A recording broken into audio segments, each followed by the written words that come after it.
Good morning, everyone, and a warm welcome to each of you as we launch our second League Day under COVID skies, remotely and virtually. The blessing is that we can include you no matter where you reside, and your refrigerator is probably very near at hand. I am Sherry Smith, president of the Bay Area League of Women Voters. This annual educational offering of the Bay Area League is focused this year on solving for housing, and it couldn't be more timely. We will be exploring today the intersection of housing, climate change, and social equity.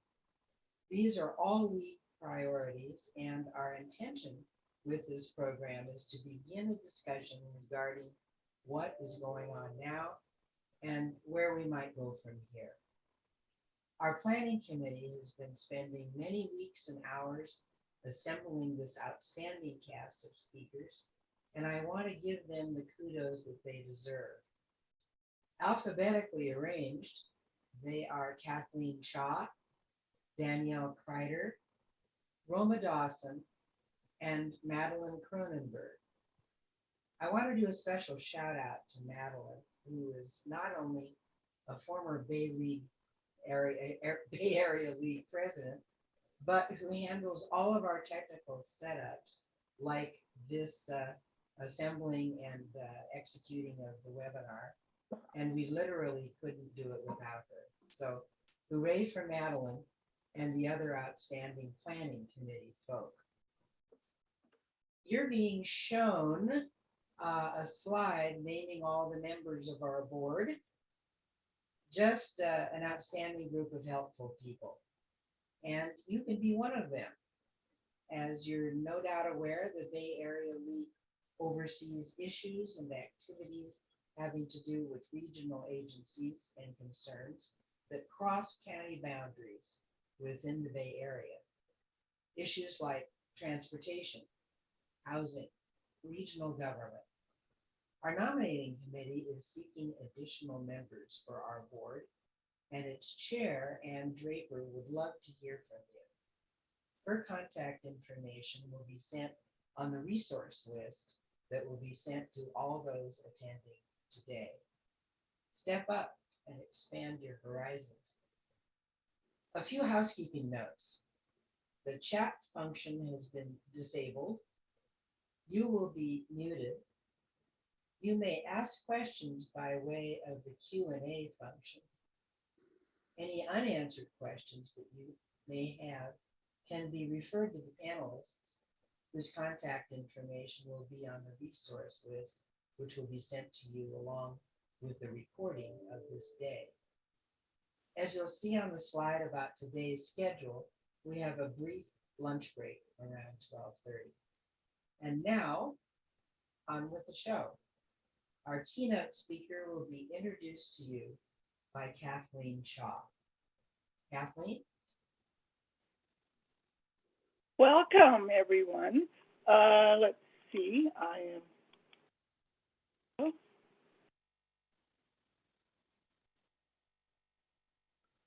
Okay, welcome, everyone. We all recognize that Bay Area is in the midst of a severe housing shortage and climate crisis, but it's underscored by the inequities that are in our present condition and how we are solving it. And it is a lot of what we're going to be hearing today about kind of recognizing that these issues, the complications, and how they are interconnected, and then how we are solving the housing. This is about solving, not just about the problems, but what we are doing to make that difference in moving this forward, which is why we are great pleasure and honor welcome our keynote council member, Melvin Willis from Richmond. And let me give you just a quick background on him to give you an idea of the kinds of things that he's been doing. He was born and raised in Richmond, and has been working hard to better his community since 2011. He has worked for years as a community organizer with the Alliance of Californians for Community Empowerment, and he's going to talk to you about that, I think, a lot more. His idea is, and what they've been doing, is to protect the rights of renters and homeowners. And he is a long-time rent control advocate working to protect tenants whose rent prices continue to rise higher and higher. He has also worked to defend the rights of homeless people, many of whom were displaced from homes due to the skyrocketing rent. During his time on the council, he has fought for an increase in Richmond's minimum wage to $15, rent control protections, help keeping immigrants' information safe from ICE, ban the box on job applications so the formerly incarcerated can rejoin the community, and preserving the Point Melody shoreline so that it can be accessible to the public. And there is more, and it was with great pleasure that I welcome Melvin Willis, and who can help set the stage for an incredibly exciting day. Turn it over to you.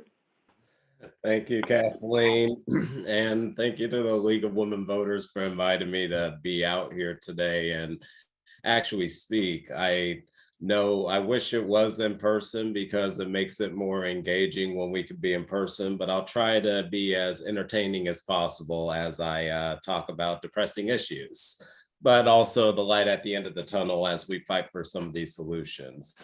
So once again, my name's Melvin Willis. I've worked with ACE, otherwise known as the Alliance of Californians for Community Empowerment, for over 10.5 years. And I've been serving on the Richmond City Council for 6 years on my second term.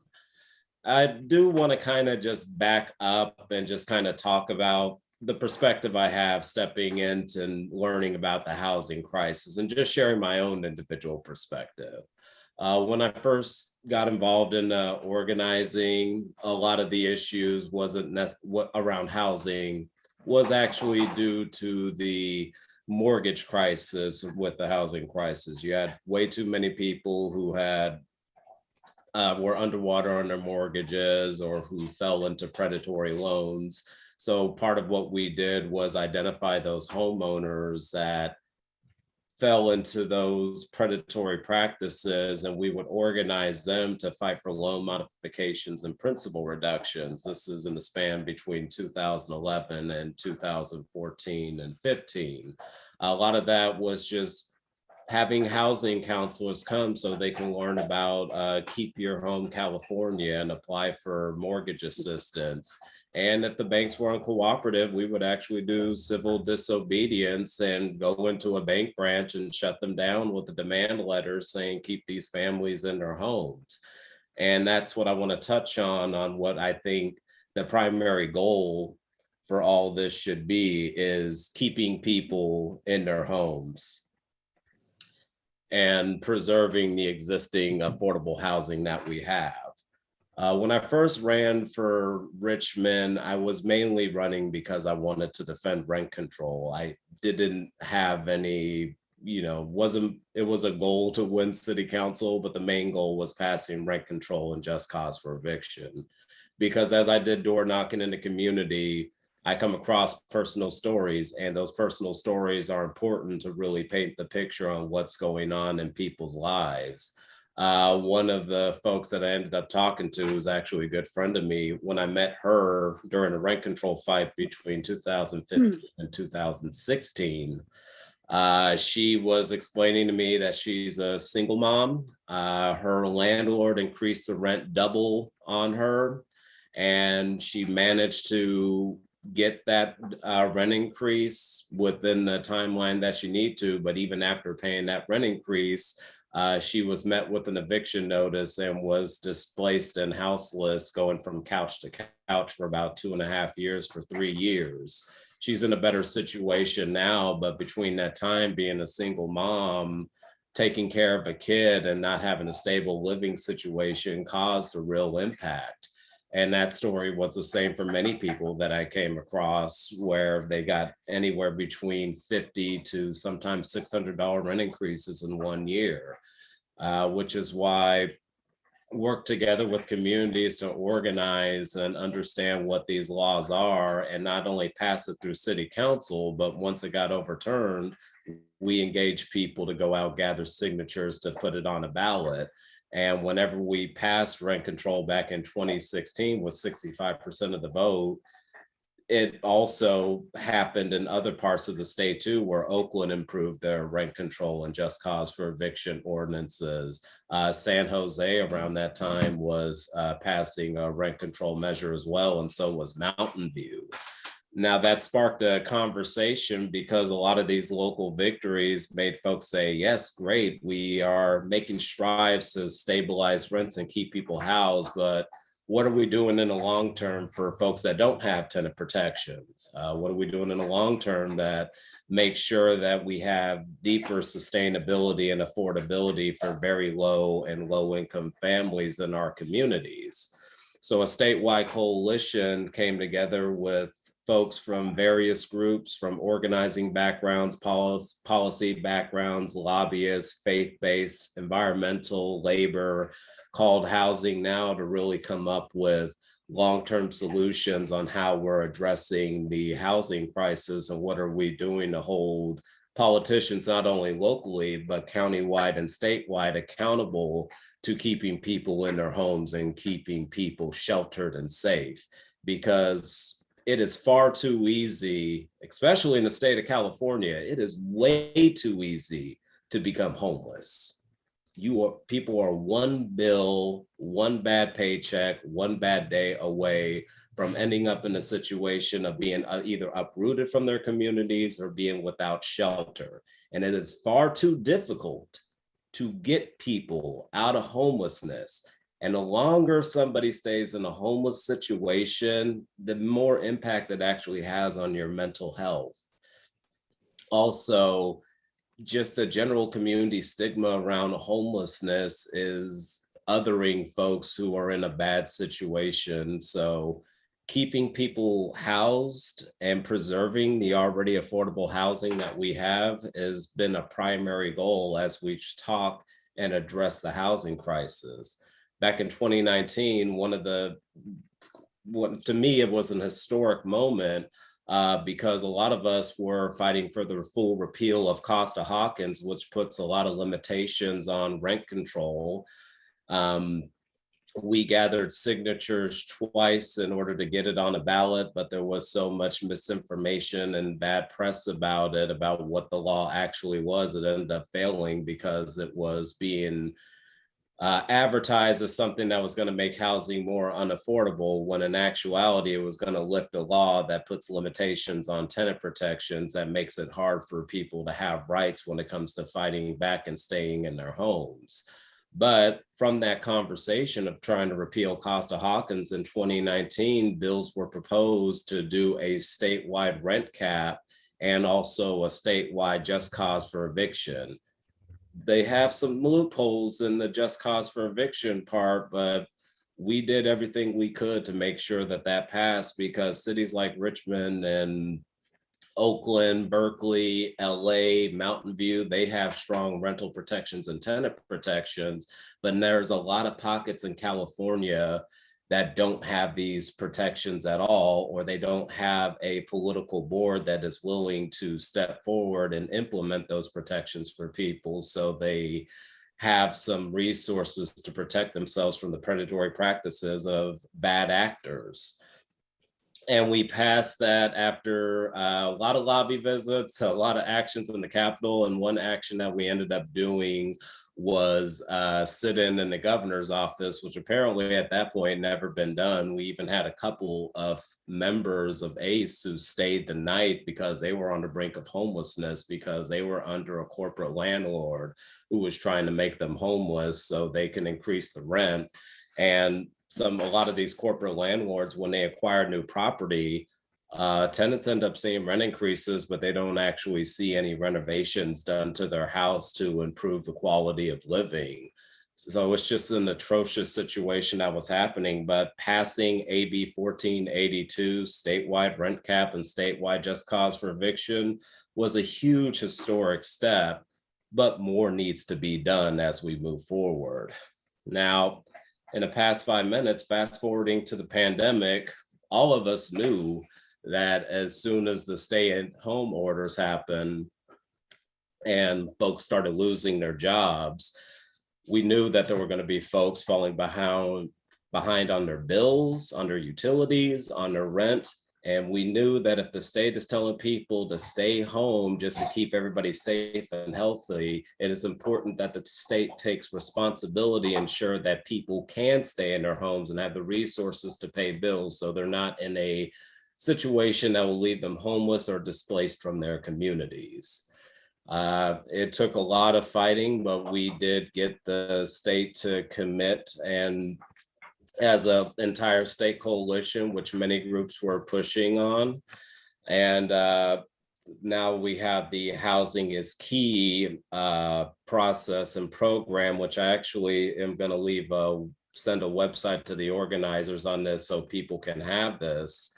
But the Housing the Key is to support folks with rental assistance or utility assistance, but just so you have a perspective on how many people who have actually applied and how much funds is necessary and the funds paid out, over about 640,000 people have applied to receive utility or rental assistance. The total funds that would be required that have been requested amount to about $7 billion. And the total funds that have actually been paid out are around the range of $2 billion. So from what I understand, the state did get about $2 billion from the federal government. So there was a concern that they were not going to be able to support all the applicants that actually applied. And there was about to be a fight to be mounted to say, no, you need to make sure that you keep your promise and pay out all these applicants and keep people housed and in their homes. And it sounds like the state of California is working with the federal government to get more resources to keep those fundings rolling in for those who qualify. But that 640,000 group represents people who actually know about the applications. That's not capturing the people who are in this situation of falling behind on rent and getting threatening notices from their landlord saying either pay or quit, or folks who don't understand those resources and people end up self-evicting after dealing with that stress. And unfortunately, I've been hearing reports that there have been folks who have actually applied for and qualified for the Housing is Key program to pay out their landlords, but even after the landlord gets paid out, they end up getting an eviction notice under the renovation clause of AB 1482, telling them that they need to leave even after they got paid from the state of California, but evicting them under the technicality of renovations, which in my personal opinion is sinister and diabolical, and that should not be allowed. So on the short term, on the long term, things that are happening this year, I've really just only covered a snippet, but things that are happening this year and more in the long term is folks like Housing Now, which ACE is a part of, we're fighting to make sure that the Housing is Key program, all the applicants who are eligible actually get the help that was promised to them, all 640,000 that showed up and whoever else needs to qualify. There's legislation being worked on by Tech Equity and also sponsored by Buffy Wicks to actually create a landlord registry so we understand who owns what in the state of California so we can identify good actors versus bad actors. There's a coalition of groups who are actually asking for a $1 billion funding allocation for preservation of housing, but also production of new housing. And Alex Lee is actually working on a social housing bill that would help create a state entity that will not only issue out bonds, but create an authority that would build multi-income housing, which one of the things that is happening is ensuring that and I'm going to wrap up soon, but we're going to be wanting to make sure that it's done in a way that doesn't have unintended consequences that drives up housing prices for already barely affordable housing, because that's what tends to happen when development comes in. And we need to do a cleanup of AB 1482 and get rid of those loopholes that allow people to evict people under renovation clauses, even if they are a good tenant. And it's going to be up to us as community members and up to government to really step in and help preserve and build out more affordable housing, because the big players that are out there right now are huge investors who are buying up property when it goes up to sale, or developers who are mainly building market rate housing and not doing enough to support affordable housing. Just as an example of what affordable housing is, I work with a senior complex called Heritage Park. They're technically affordable housing, but their rents are $1,500 a month for those on fixed incomes. And when I first got to know them, they were going to do a 12% rent increase on seniors, because technically it would still be affordable living in the Bay Area. And that's unacceptable. We need to do deeper affordable housing, and some of the things that we've also done locally to protect tenants, what we did in Richmond, trying to do in Antioch, also trying to do in San Pablo and other places. We passed tenant anti-harassment ordinance for those who have fell behind on their rent, so it makes it illegal for landlords to harass you without going through the proper process. And if your harassment is that severe, you would be able to have a case built up to make yourself whole and discourage landlords from intimidating you out of your home, which is what's happening to a lot of people. So I'm gonna stop right there. It's a lot to cover on how big the housing crisis is, but I do appreciate y'all just giving me the time just to share my perspective and what I'm seeing. And I'll be sharing out to the organizers the various links and issues I talked about. So if people want to get more involved or plug in, you have that ability to. And thank you so much. Thank you. Thank you very much. Thank you for setting the stage, giving us some real insight into what's happening there. If you have, all of those who are attending, if you have any questions, don't hesitate to put them in Q&A, and we can go from there.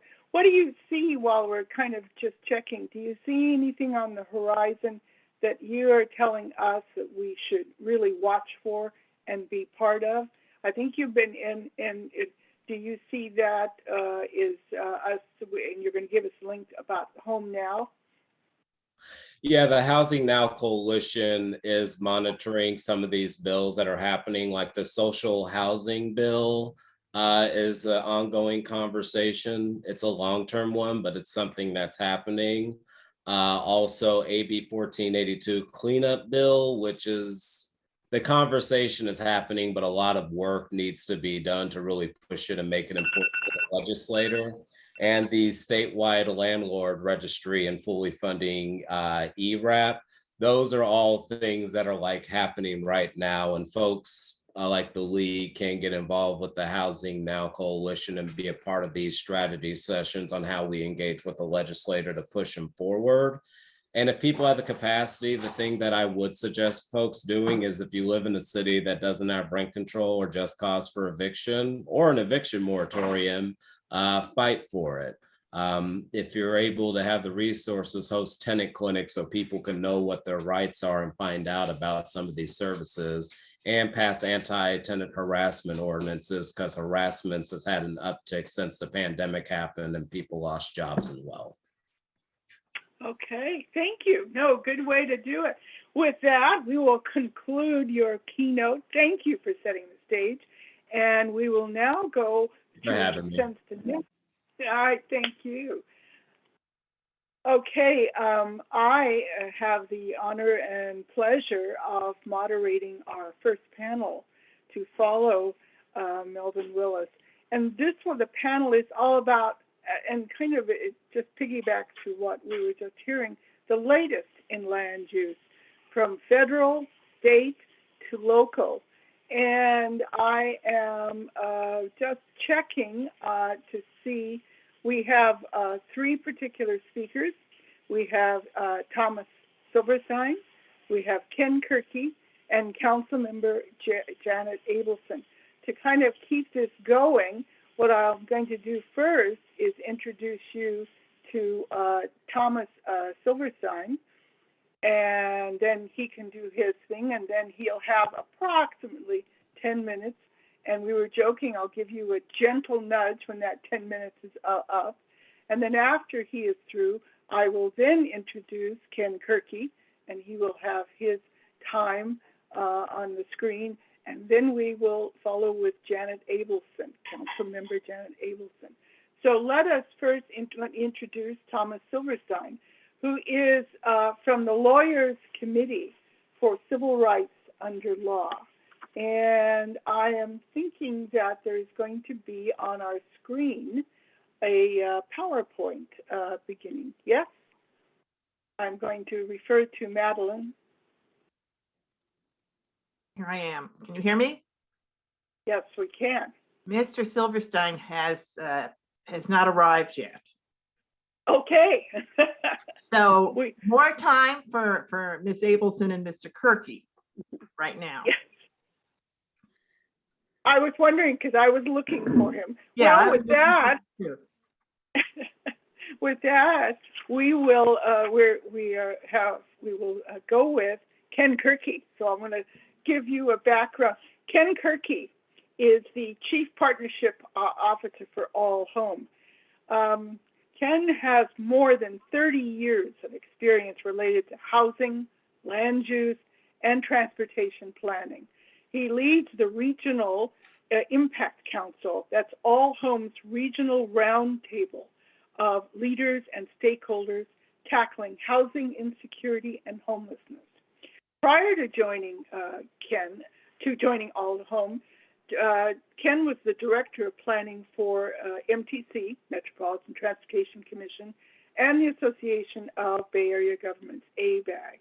Ken was lead staff for Plan Bay Area, the region's long-range plan, and guides land use, transportation investments, and housing production.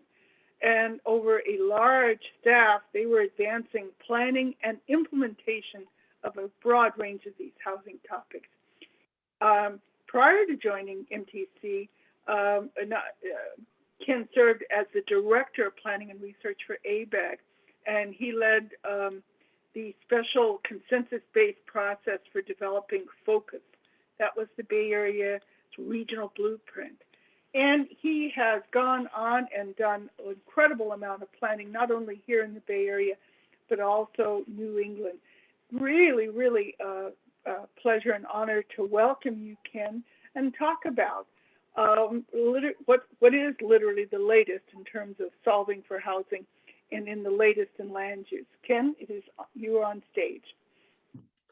Good morning, everyone. Thanks, Kathleen.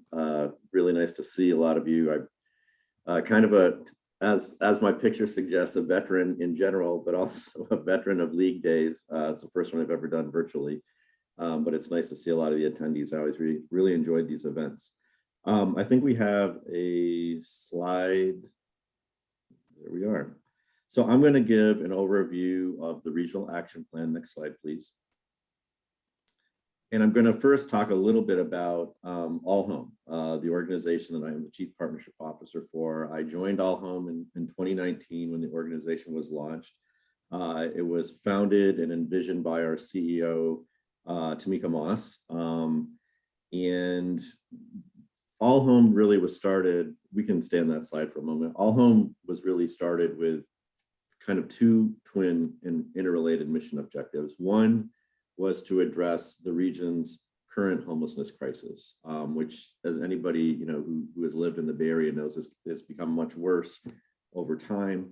And over the past decade, as the region's economy was booming, we were actually seeing a rapid increase in homelessness, and also a widespread dispersion of homelessness to communities that really didn't have a lot of unsheltered homelessness in the past. And if you look at this slide, the small circle you see there is 35,000 people experiencing homelessness. That big circle, 1 million people, is also the focus of All Home's work. So while we're working in partnership to address the current crisis, we're also working in partnership to try to get to a lot of the upstream issues that Councilmember Willis actually already referred to in his keynote, The extremely low income population in the Bay Area is very large. It's 1 million out of nearly 8 million people. These are folks who make less than $33,000 a year for a household of 3. Nearly half this population is working, and they are doing the jobs in many cases that make an urban place function. They are security guards, receptionists, custodians, working in retail, nurses' aides, home health aides, a whole range of professions that were essential in the pandemic in many cases, but they don't make enough money to live here. And what we have seen in recent years is exactly what Councilmember Willis was describing, that many of these folks are one life hiccup away from becoming homeless. They oftentimes have a family situation where other people in their family are also extremely low income. They don't have much in the way of a safety net. And if something goes wrong in life, as it does for all of us from time to time, they have nothing to fall back on, and in such an expensive region can become homeless. And that's a lot of the reason why, you know, in many of your communities, you see people living in cars. You see people living in cars and working, sometimes in the neighborhood they've lived in for many, many years. So our focus is both the current crisis and also getting upstream to deal with the lack of economic and social mobility and lack of housing security for this larger population. Next slide, please.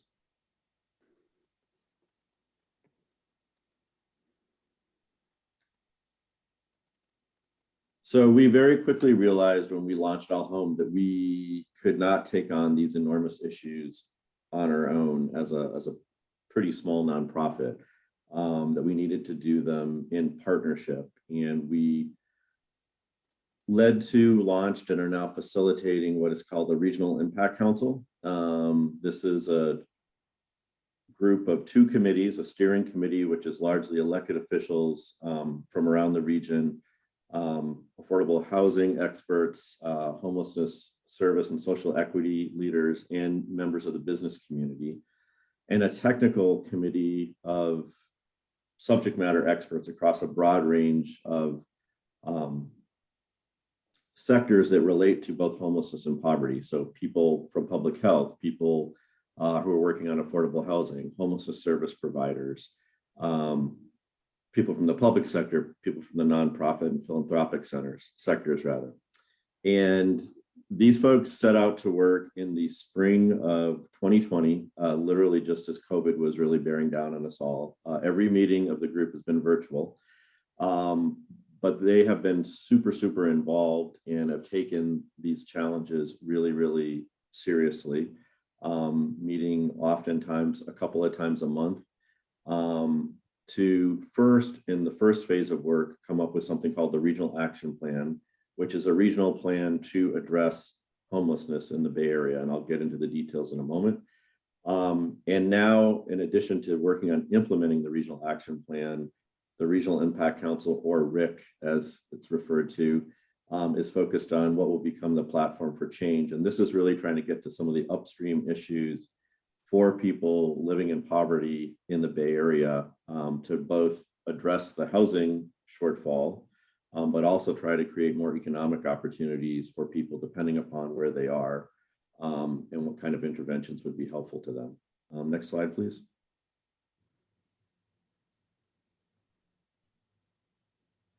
So the Regional Impact Council in the Regional Action Plan set what anyone who is from the Bay Area will see as a very audacious goal, and that is to reduce unsheltered homelessness, so people living outdoors, by 75% by 2024.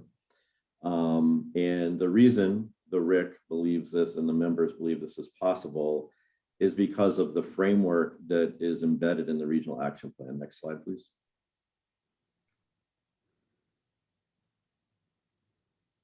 A lot of what has happened to date in the region around homelessness, in addition to having this essentially, tip of the iceberg dynamic where you have so many people being pushed into homelessness because of poverty, we also, as a region, we have not had the solutions to create any kind of system flow related to homelessness. Homelessness is dynamic. People become homeless for different reasons in the Bay Area, often because of poverty. And there have been tremendous efforts to to provide permanent affordable housing to get people housed are people who are really benefited from much of the system that has been put in place to date, and yet still homelessness has increased. What the plan calls for is doing a number of things simultaneously. It's more of a both and approach.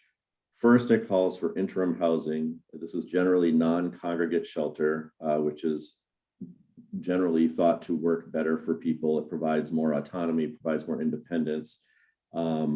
These can be tiny homes, it can be modular units.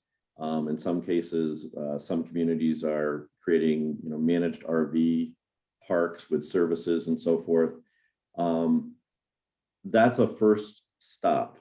A lot of what the plan is about is not pitting things against one another. Oftentimes in the region, interim housing, which is seen as shelter, and in the past has largely been big congregate shelters, is pitted against permanent housing, which is seen as what is needed ultimately. What the plan says is the non-congregate shelter is needed to, as Councilmember Willis suggested, get people indoors so they stop suffering on the streets, being mentally and physically degraded by being outdoors, get them inside, get them close to services, to permanent exits, whatever type of permanent exit is beneficial to them and what fits their needs, whether it's a housing choice voucher for some, whether it is affordable housing with services for others. And then on the front end of that, what the plan calls for is a prevention framework to address those life hiccups that people have, so that if someone loses a job for a couple of months and they need to have their rent paid, that there is a fund to do so. If someone is unfairly evicted, that there is a fund to help them with an unfair eviction. Or if someone is newly homeless, that rather than doing what the system has done oftentimes in the past of letting them kind of languish outside in a waiting room, essentially, it is to get people rapidly rehoused so they don't drift into chronic homelessness and they don't suffer all the negative impacts emotionally, physically, et cetera, financially. Next slide, please.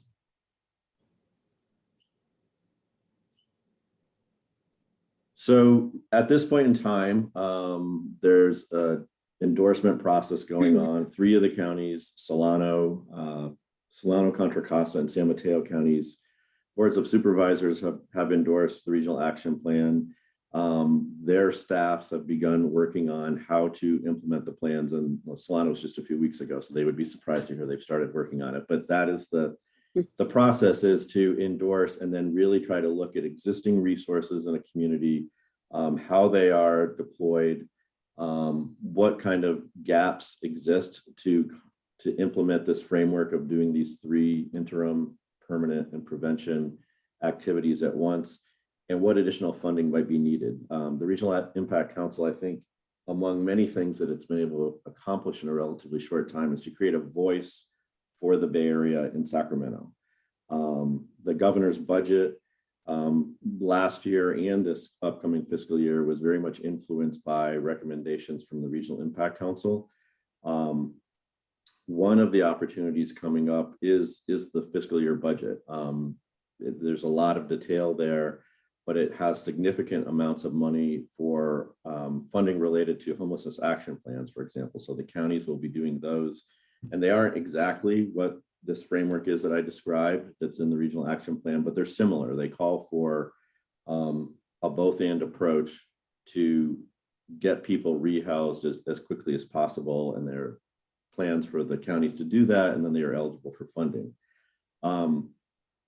Another opportunity coming up, and I know not everyone thinks of it as an opportunity, and I'm very familiar with that given my role at ABAG for quite a few years, is the regional housing need allocation cycle coming up.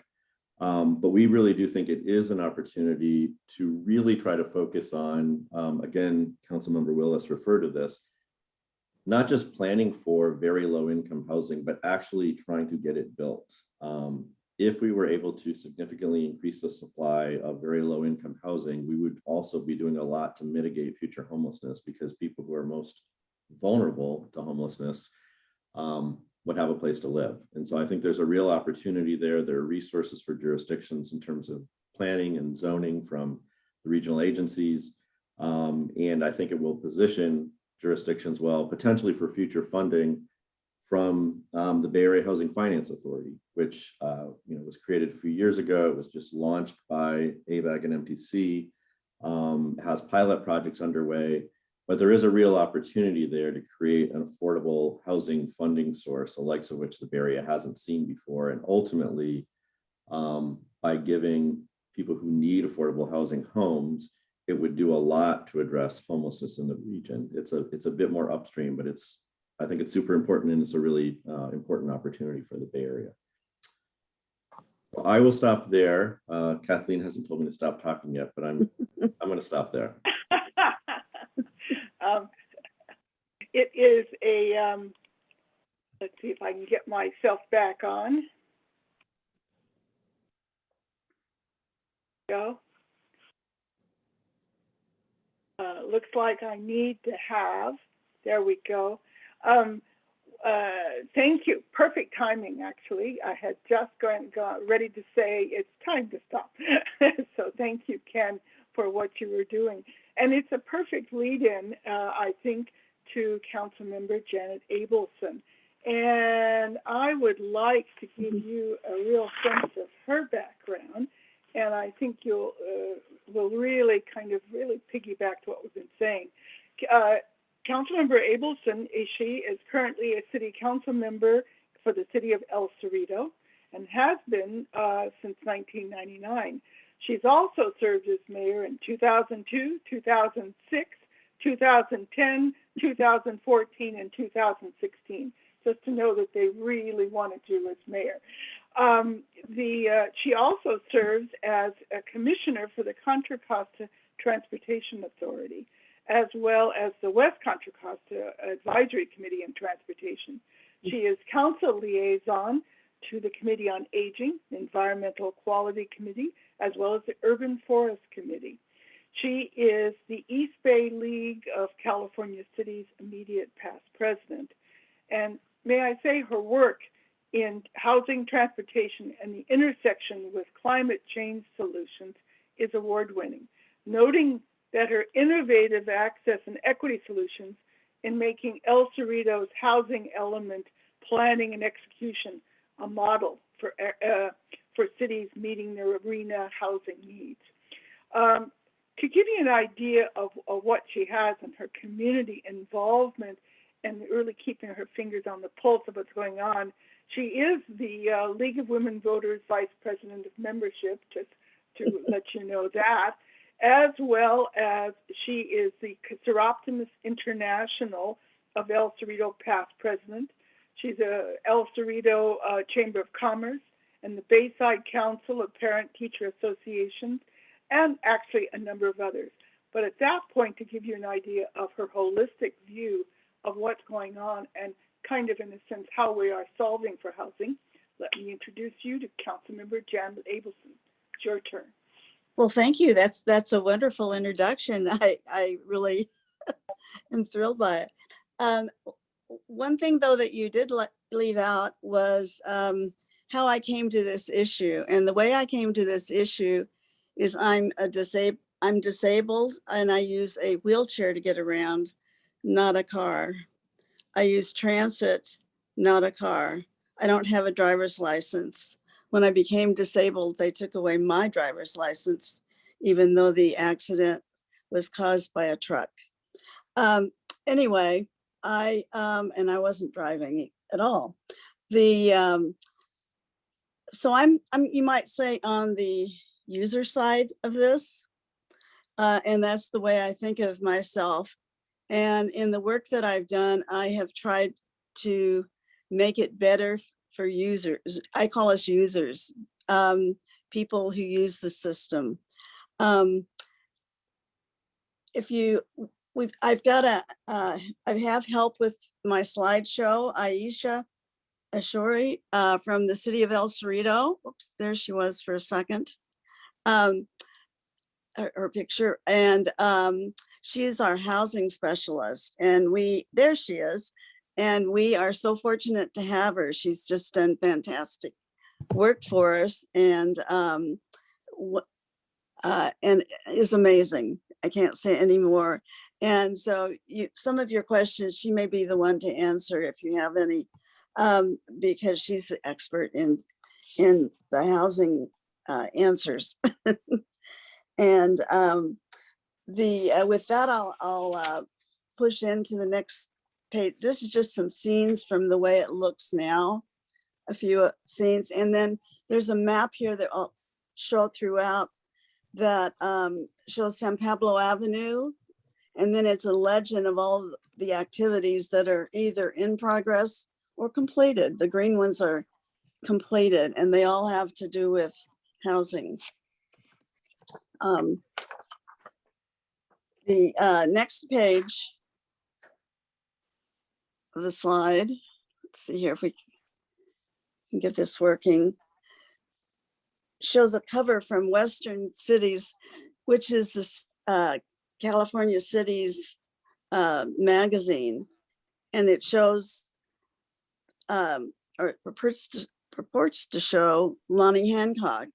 At any rate, regardless of whether or not it did, it reminds me of what we did, and that is to say, way back about this time, which looks like it was 2004, we went on a bus ride that Lonnie Hancock organized. At the time, she was our local assembly member, later became our state senator and served for many years. And she imagined San Pablo Avenue as a grand boulevard stretching all the way from Oakland to Hercules, with pockets along the way of very pedestrian friendly, family friendly, and beautiful neighborhoods. And after going on that bus ride, that, by the way, is called Highway 123 of all things. They say that, I mean, it is a highway, but it functions like a local street. I decided that my vision for what I wanted to do on the El Cerrito City Council was to populate El Cerrito's portion of that with projects, and good projects. So it took a long time, I must say, or I probably wouldn't have stayed on the council as long as I have, but we've actually managed, I think, to be successful. A lot of hurdles along the way. You know, the economy didn't always work with us on this. But anyway, this story is a story of that. And so it wasn't as simple as just saying, okay, we're going to do it, and then we do it.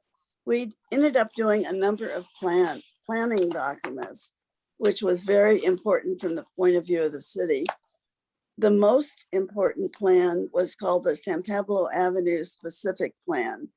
And in that plan, we specified a lot about what it would look like. And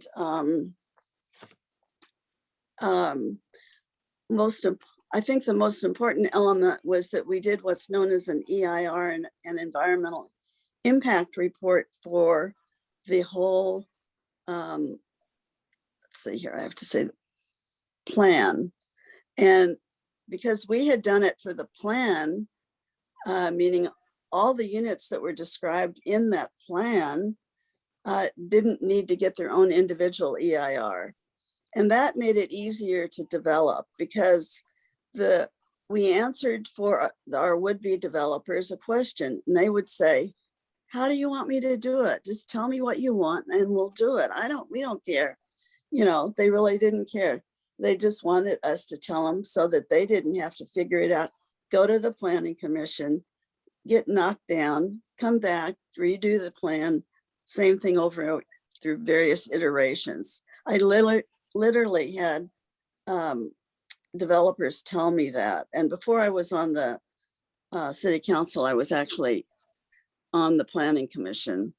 And so I got to see somewhat the other side of it. So we did that. Then we did our climate action plan, which to me was one of the most important documents that we've done in a long time, although we're now in the process of updating it. Our housing elements, our urban greening plan, affordable housing strategy, inclusionary zoning ordinance. And now, because we've used up all the units that were described in our specific plan, we're needing to do an update to the specific plan. So that's actually what we're working on now, because we'll be limited in terms of how many additional units that we can do. But that was our strategy, I think you could say, over time. I don't know that we knew that that was our strategy, because I don't think we had an overall strategy that said, we're going to do all these things. But these are all the things that we ended up needing to do and doing. And I think we're ready to turn the page. Okay, if you look at our housing stock, you can see that previously, like in the prior to 1980, let's say, we had been producing housing, and then something went south. And what went south that I remember was the economy. And so that there just wasn't a market for anything. And then that lasted for quite a while. And then things started picking up again. And right now we're actually in the process of completing projects we're very excited about. And I'm going to turn the page again.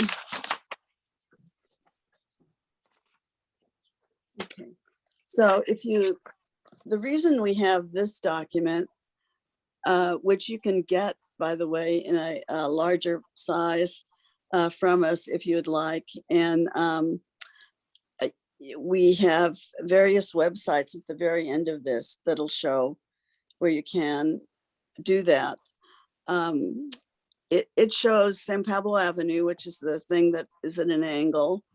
And then the legend of activity. The orange ones at the top are, I can't read that either. Like Aisha, what is that top group? Yeah, so the map is actually broken down by the orange being the proposed, the yellow that are approved, the brown ones that are under construction, and then as Councilmember Abelson highlighted, the green ones which are completed. So it's an interactive map, so I would encourage you all to poke around and learn more about all of these projects, and you can access it at the link below. And so we I guess you might say went a step beyond the concern about there not being people not having housing to figuring out how to develop housing. I think that you could say that was our approach. And we defined affordability in terms of how we were creating in the creation of housing. We tried to create in categories that would make it attractive to developers while satisfying the needs of people who are on low incomes. And if I remember right, we use the federal guidelines for describing that, which says you can't pay more than a third of your monthly income on rent. Am I correct? Right. So what that means is all these, people will say this is an apartment that costs $5,000 a month. I don't think we have any of those, but if they did, and they wanted to make one of the units affordable, then it would have to be a third of that person's income regardless. Am I correct in saying, that's how I said that? So it actually, it depends. It gets a little layered. It depends on the source of the funding for the program. So some of our projects, like our recently completed project next to City Hall, the households are spending a third of their income on rent because there's also a voucher associated with those affordable housing units. And then some of our affordable housing units are priced, yes, using federal income standards. And there are some assumptions with rent calculations. So yeah, in a nutshell, there's various ways that affordable housing is delivered, and there's, depending on the source, And those things will kind of determine the pricing level and the affordability level because it ranges. Are we done, or was that some other sound? Yes. We're done. Okay. I had a lot. I didn't get through it all, but that's okay. Well, one of the good things is that we will be sending not only the recording, but also all of the different PowerPoints, so that they can see all that you can talk about. Because I can see you have the climate change strategies and the RENA issues and what have you. So we will be able to get to that. And these are the helpful links that you were talking about. Right. So, this is contact me, and I can, on a lot of the detail, it's really Aisha, and I can give you her contact number to call directly. So that is great. Thank you. Well, we wanted to greet Thomas Silverstein. I know he has just joined us, and one of the things that I was doing, Thomas, was to introduce each speaker as they came on, and I am going to introduce you, and then the stage will be yours. Thank you, Janet. Thomas Silverstein is on the Lawyers Committee for Civil Rights under law. He is the Associate Director of Housing and Community Development of the Fair Housing and Community Development Project at the Lawyers Committee for Civil Rights under law. He oversees the project's impact litigation docket, using the Fair Housing Act to foster the development of inclusive communities, expand access to opportunity, and fight displacement. He also provides technical assistance to states and local governments and public housing authorities who are seeking to comply with the duty to affirmatively further fair housing. He's a national leader in the provision of legal and policy support to grassroots housing justice organizations. He's written a number of different pieces, and he is, I think, very important is that he is on the board, not on the board, but will, as a lawyer, will be able to do district courts and a number of other be able to handle and go for. With that, as you can see, what we've been doing throughout this, we have been looking at not only state and local, but now we'll have a chance for Thomas to be able to give us, I think, the bigger, the federal, and more. So it's your time, Thomas Silverstein. Thank you so much, Kathleen. So today I'm going to speak a little bit about sort of federal policy related to these issues generally, and I'm also going to talk about a little bit of a unique area where sort of the federal and state and local coincide for California jurisdictions. So as Kathleen mentioned, one of the things that I do in my work is I provide technical assistance to state and local governments as well as public housing authorities that are trying to affirmatively further fair housing. The duty to affirmatively further fair housing for purposes of federal law is something that has its roots back in the Fair Housing Act of 1968, when Congress recognized that it wasn't enough to achieve real housing justice and fair housing in America to stop discrimination going forward, but that because of the legacy of redlining and segregation, that the public sector in particular would actually have to take proactive steps to create more just, equitable, and inclusive communities. And HUD is the federal agency that has historically been charged with administering the duty to affirmatively further fair housing that has stemmed out of that recognition. Over the years, HUD has typically interpreted this affirmatively furthering fair housing obligation as a planning obligation, meaning that local governments, states, and public housing authorities that get HUD money have to periodically come up with a fair housing plan, which at times has been called an analysis of impediments to fair housing choice, and at times has been called an assessment of fair housing. And that they then have to take action based on the recommendations and analysis in their plans.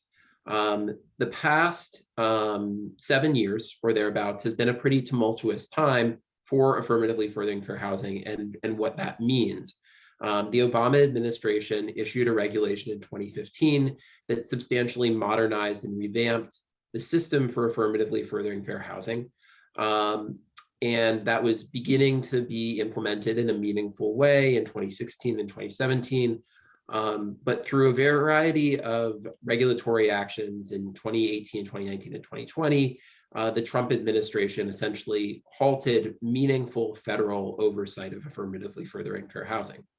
That's where the California legislature stepped in 2018, passing a bill called AB 686, which essentially took the requirements and the template from the 2015 Obama administration affirmatively furthering fair housing rule and incorporated it into the housing element process under state law going forward. So now that a lot of Bay Area jurisdictions are doing their first housing elements since AB 686 passed in 2018, we're starting to see assessments of fair housing be produced as a requirement of state law.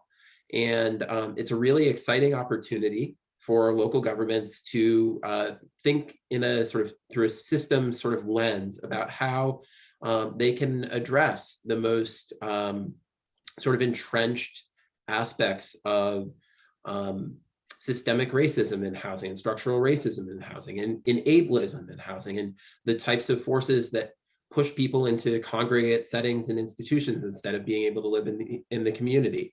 And so on and so forth for all the different groups that are protected from discrimination by both the Federal Fair Housing Act and the California Fair Employment and Housing Act.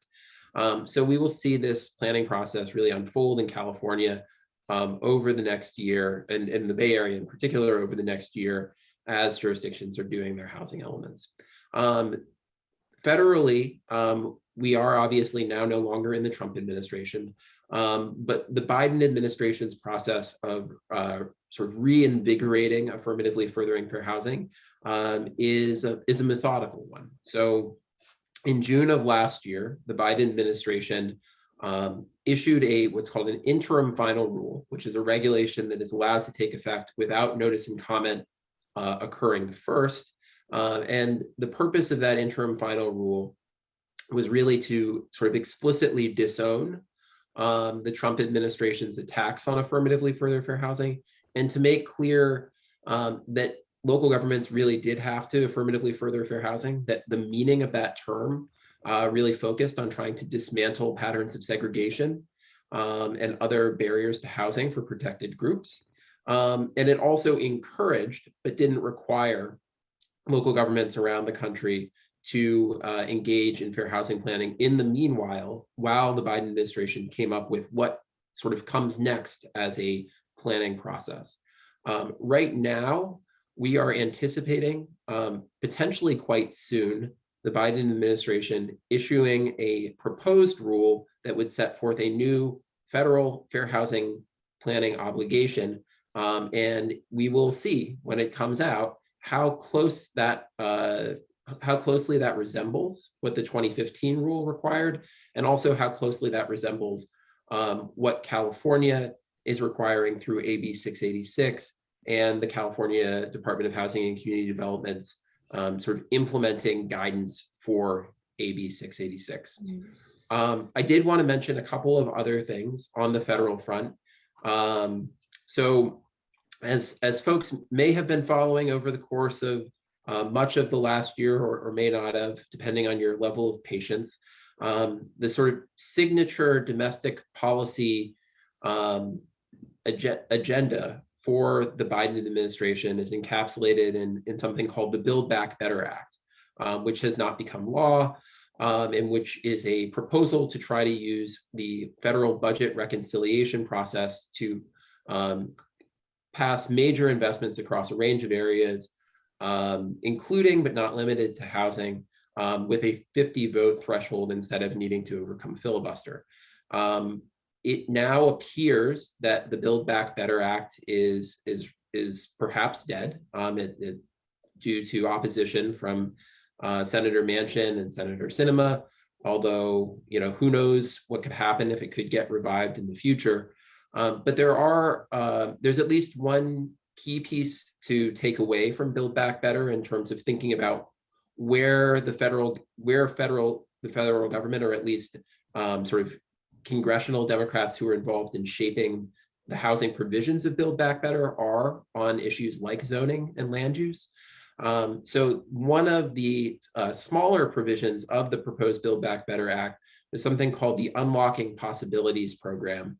And the Unlocking Possibilities Program is essentially a fairly modest competitive grant program, modest in the context of the broader bill, still a substantial amount of money on the table, billions of dollars on the table, that would have basically provided funding for local governments that were seeking to reduce zoning barriers to the development of affordable housing, and with sort of general parameters for what the scoring criteria would be that would be designed to incentivize a commitment to eliminating exclusionary zoning. So for now, there's no imminent expectation that Build Back Better will become law, or that the Unlocking Possibilities Program will actually come into being. But I do think that we can take from the process of developing Build Back Better a way that there are the issue of zoning and exclusionary zoning, and how we accommodate the need for affordable housing through increased production of affordable housing is something that's very much on Congress's radar. Although also it's something that at the same time is subject to a lot of the institutional morass and dysfunction of Congress as far as trying to get something to actually happen in practice.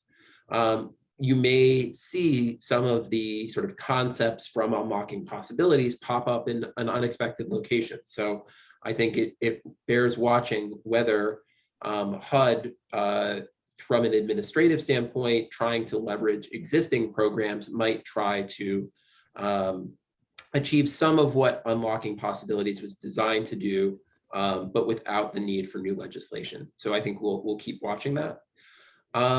I imagine I'm probably pretty short on time at this point, but one other thing that I'd like to stress on the federal side is that, in addition to the sort of investments and sort of regulatory design, the federal government also has a significant role to play from the standpoint of law enforcement. So while during the Trump administration, HUD, from an enforcement standpoint, and the Civil Rights Division of the Department of Justice were not pursuing as aggressively claims of housing discrimination, in particular cases related to exclusionary zoning. Right now, we're all sort of involved in the process of rebuilding those agencies, getting those agencies restaffed, increasing morale and training and capacity at those agencies so that they can actually play their law enforcement role. And the role of the Department of Justice in zoning is actually particularly important because it is built into the text of the Fair Housing Act itself that when HUD has a zoning or land use related complaint, it is actually supposed to bring DOJ into the process early and really, come out, aggressively to try to dismantle those zoning barriers. So I'm hoping that we will see more activity from HUD and DOJ working together to dismantle exclusionary zoning over the coming months and at least the next few years. And I think that covers.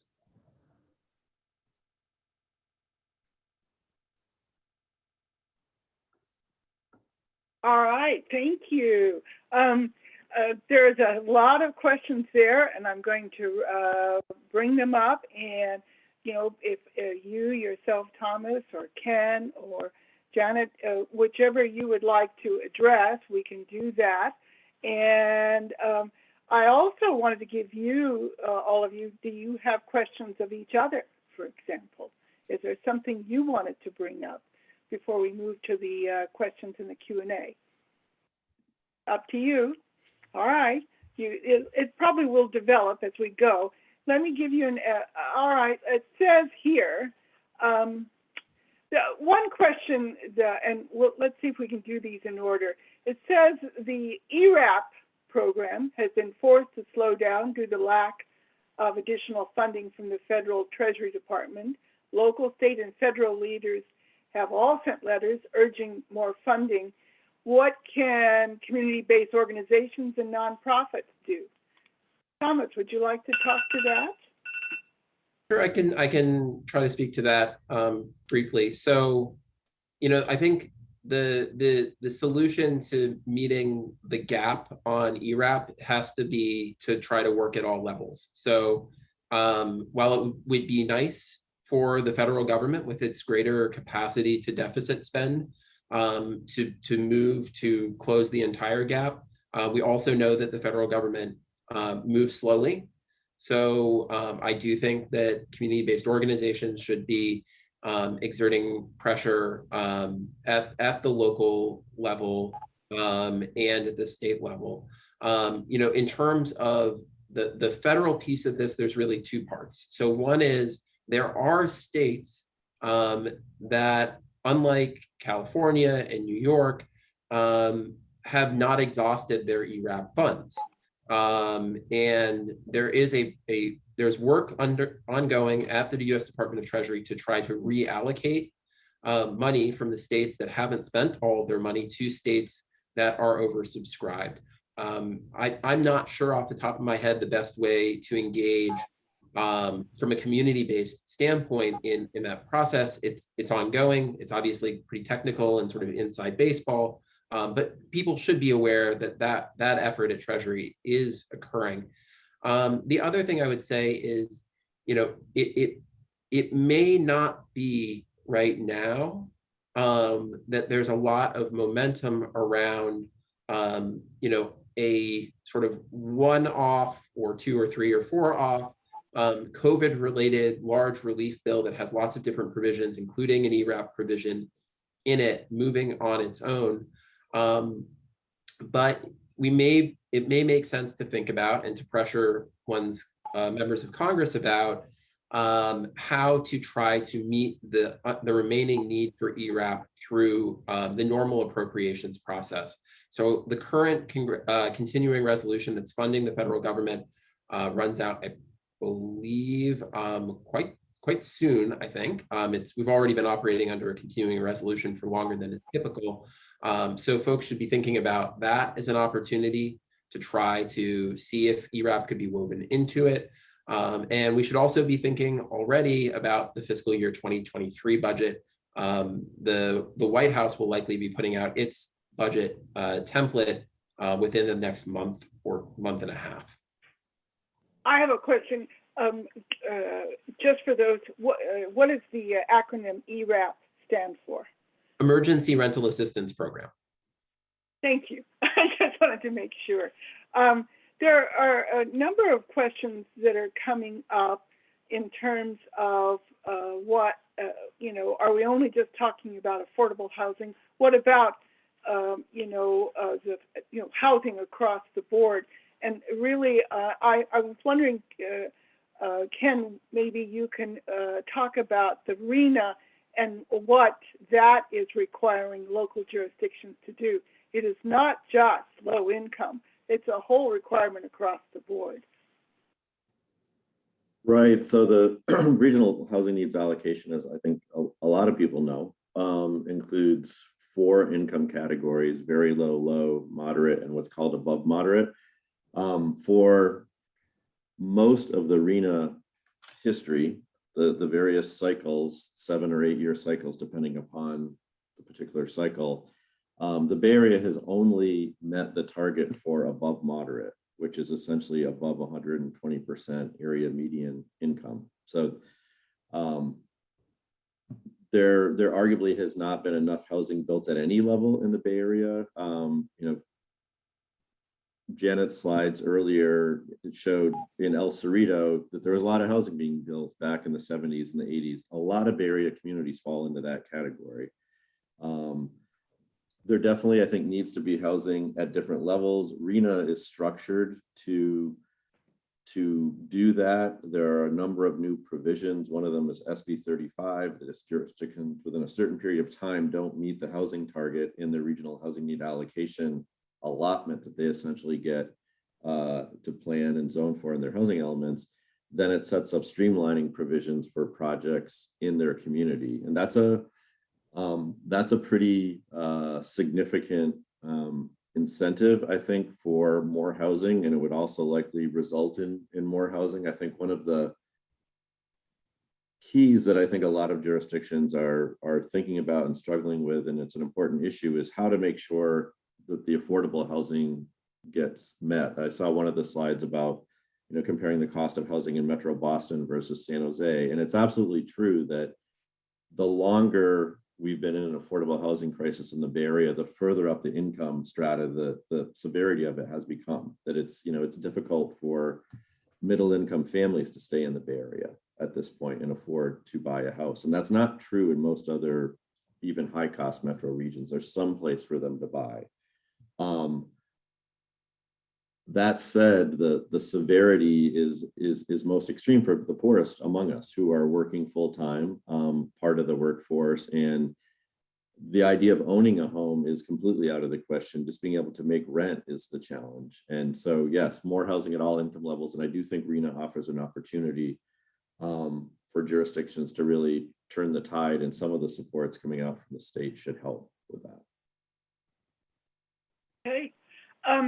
There was another question. It says, within the context of the housing element, how will AFFH be enforced, the affordable fair housing? And what are the consequences for cities who do not comply with the affordable fair housing? For furthering fair housing? Can be you, Ken, Thomas?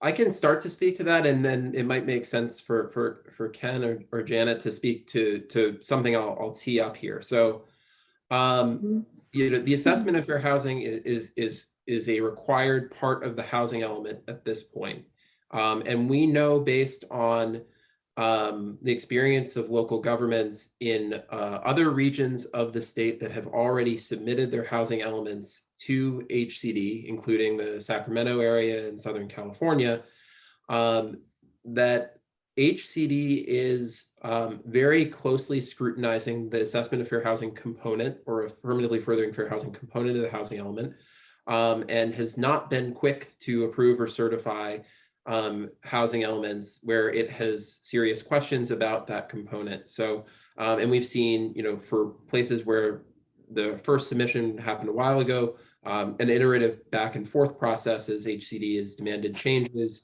to make the AFFH components sufficient. If you can't sort of crest that hill and have something that HCD would certify, then I might sort of invite Ken or others to talk about what are the consequences of not having a certified housing element. But suffice it to say that those consequences are significant, and it's not something any local government would want to be in that position of not having a certified housing element. The last thing I will say, though, is that because of how AB 686 interacts with other California laws, the duty to affirmatively further fair housing overall, not just to create this plan, but also to just carry out your programs and activities in a way that furthers fair housing, is subject to private enforcement, typically from nonprofit advocacy organizations through something called a mandamus action. So this AFFH obligation is enforceable in state court. Well, before we go to Ken, this will be the last. We've exceeded our time, but thought this was really good.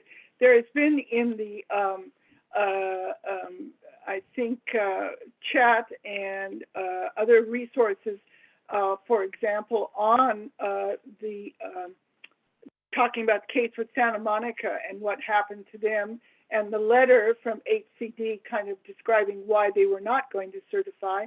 We also have, we'll put in our resource list, which you will all get, is what we call the RHNA toolkit. And I think that will really give you a lot of information. There are more questions, let me tell you, but we really, and I think that what we will do is send these questions to you individually, and if you would like, you can answer them accordingly, off time and do that. Thank you very much, Thomas. Councilmember Abelson, Janet, Ken, Quirky, thank you for really just kind of really giving us, setting the stage again for what we're trying to do to solve housing, not only in the social policy as well as legislative and legal. And it is now my time to turn over to Roma for our next panel. And again, everyone, do your virtual applause for everyone who has just spoken. Thank you, Kathleen, and I'm very excited to present our next panel of experts. I'm going to keep my introductions brief, and please do continue to enter your questions into Q&A. We'll answer as many as time permits, and we'll try to follow up, as Kathleen said. And now let me start to introduce the panelists. Melissa Breach is the Chief Operating Officer and Senior Vice President for California YIMBY, where she works to end our housing shortage and affordability crisis. She looks very familiar to most of you. Prior to joining YIMBY, Melissa was our League of Women Voters of California Executive Director for 8 years, where she provided transformative leadership for us, including launching Milo, Voters Edge, and various equity initiatives. Sarah Karlinski is a senior advisor with SPUR, where she has held many leadership roles. Her land use expertise is vast and ranges from housing affordability to disaster planning to historic preservation. Sarah has led the publication of numerous SPUR policy reports. And again, we'll send you a link to spur.org and some of those policy reports. We hope you'll read them. Amanda Brown-Stevens is Executive Director of the Greenbelt Alliance and a nationally recognized expert in climate smart development and resilient communities. Throughout her career, she has worked to protect our region's iconic greenlands and to enhance our connections to nature, reduce our environmental impacts, and create vibrant, equitable, healthy communities for all. Graciela Castillo-Krings joined Sacramento Advocates with over 15 years of public service. She served as Governor Jerry Brown's Deputy Legislative Affairs Secretary, where she negotiated, directly briefed, and advised the governor on over 800 bills and oversaw the regulatory implementation of legislation. And with that overwhelming comment of over 800 bills, I'm going to ask Melissa, with her deep knowledge of the league, our positions and principles, to facilitate the panel discussion. Melissa? Roma, thank you so much. And thank you for inviting me. It is always wonderful to be back with my league family. And this is particularly fun for me because it's my league family with my housing, bringing forward my housing family. So I've been looking forward to this morning all week. So what I'd like to do to help everybody kind of catch up is we're going to jump in. But just to give people a sense of what this is going to look like is Sarah, Amanda, Graciela, and I are going to have a conversation around some key questions. And then we're going to make sure that we have time, even if we have to compress it, but we're going to make sure we have ample time to take Q&A from the audience. So really looking forward to that. And I think I'm just going to jump right in and kick it off. And Sarah, would you mind kicking us off by just, before we jump into the specificity around the intersection of climate and housing, could you lay out and contextualize kind of how we got here, the scale and cause of the current housing shortage and affordability crisis? Yeah, I would be happy to. And thank you so much for having me. And I'm really excited to be here. And it sounds like you all have been deep in the housing weeds already this morning. So I might kind of bring us up to the top and then we'll go back down. So I don't think it's a surprise to anyone on this call that we are in a housing crisis, and it's only getting more severe. And we see that through just the increase in housing prices. We see that in our homelessness challenges. We see that in overcrowding and the kind of the people living in their cars, people doubling, tripling, quadrupling up in their homes. And all of this stems from the chronic housing shortage that the state has been experiencing. And I'll just start off by saying I work in the Bay Area. And so I'm going to be kind of toggling back between kind of a statewide set of numbers that I'll be pointing to and the Bay Area specifically, because that's just where I've done the deepest work. So with that said, I just wanted to provide a little bit of context just in the Bay Area for some work that we've done trying to contextualize and understand the housing crisis. So as part of our regional strategy work, which is a 50-year vision for the region across housing, transportation, sustainability, and economic justice, we tried to quantify the amount of housing that is needed within the Bay Area. And in looking at that, we looked both at the housing shortage over the last 20 years, and then we projected forward. And what we found was that the Bay Area needs 2.2 million housing units over the next 50 years. And just to give you an example of what that means kind of year by year, it's 45,000 units a year. And what we've been building over the last 20 years is roughly 20,000 units a year. So that leaves just this enormous yawning gap. In the prior panel, Ken Quirky, and one of the responses to questions, was talking about how in California, we used to build a lot more housing. We actually built quite a bit more housing through the 70s and 80s. And the numbers started going downwards. And part of that is because, for good reasons, we decided we didn't want to continue building sort of single family housing into our greenlands. But part of that is problematic because what that would require in order to keep building the amount of housing we want to build is to actually build infill housing. And so that is where the rubber meets the road. And just to talk a little bit about governance, because I think we're going to be kind of toggling back and forth in the governance conversation. The way that land use works in the state of California, and I think prior speakers have talked about this, is that each local jurisdiction is responsible for zoning within its boundaries. And there can be great benefit to that in the sense that you get local expertise and local input on development. But there's a great problem with that, which is that if local jurisdictions do not want to zone for a sufficient amount of housing, then that housing doesn't get built. And the constituents who get to make those types of decisions are the ones who lived in the community already. They aren't the potential owners or the potential renters or future owners or future renters. It's just the people who live in that town right now.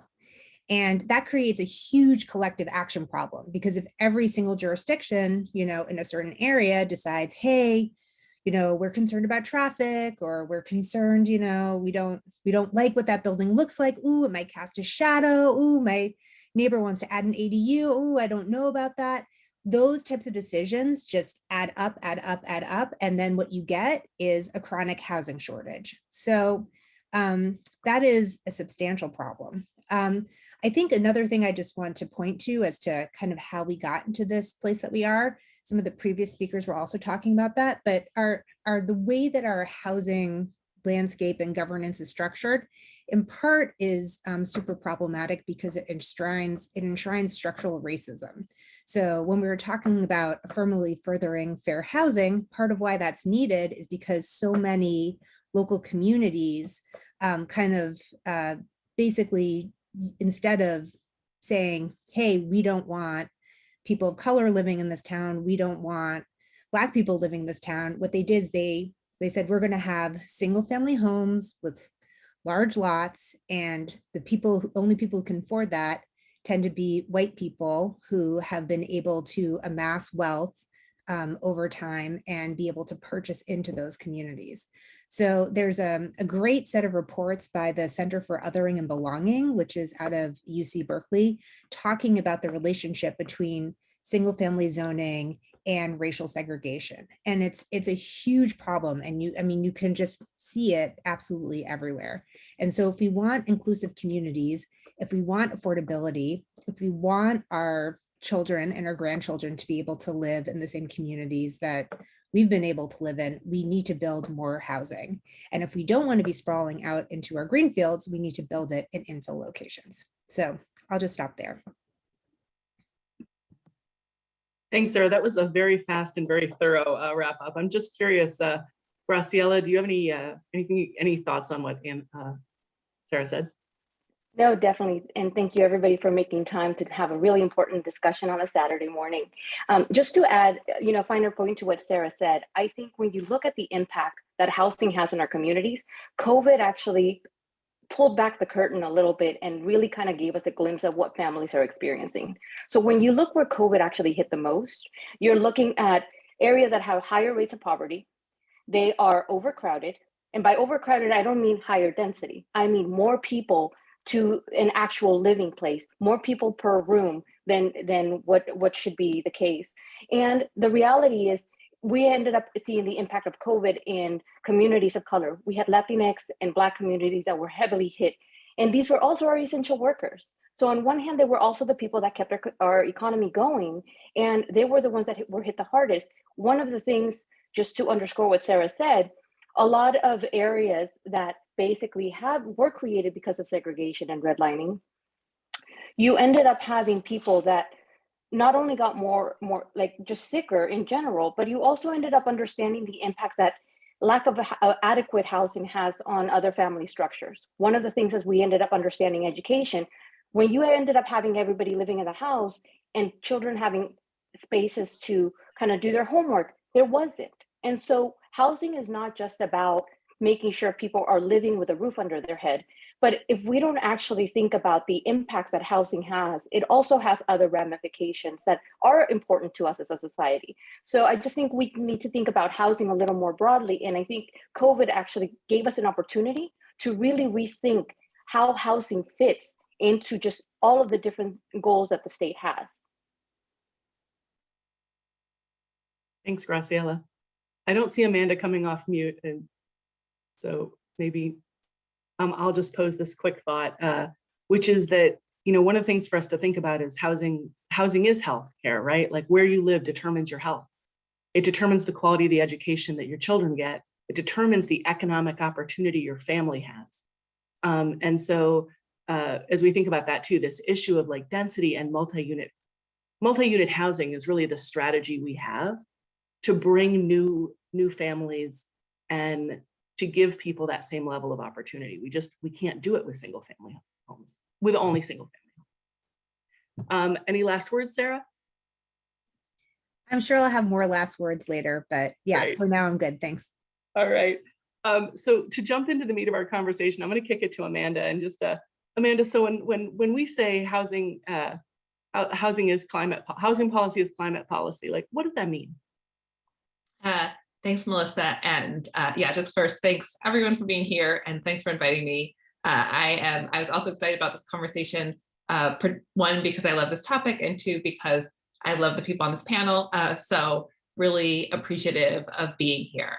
And I think, listening to what's talked about so far and what the theme of this conversation is, obviously, I think this is not a group that we have to explain really the importance of housing policy and more housing necessarily. But I am just going to kind of like step back a little bit, and from an environmental perspective, which is, where I come from, this, housing policy is climate policy. It's not necessarily something that that makes a lot of sense to people on the surface, that is kind of an automatic, oh, that makes sense. Particularly when we talk about climate policy, when we talk about climate activism, there's really some clear things that jump into people's minds. And I think here in California, we've had a lot of success in addressing, although there's certainly more to go, but in addressing clean energy issues. And that's something really, when people think about what can they do, at a local and state level, it's, how are we moving to electric cars? How are we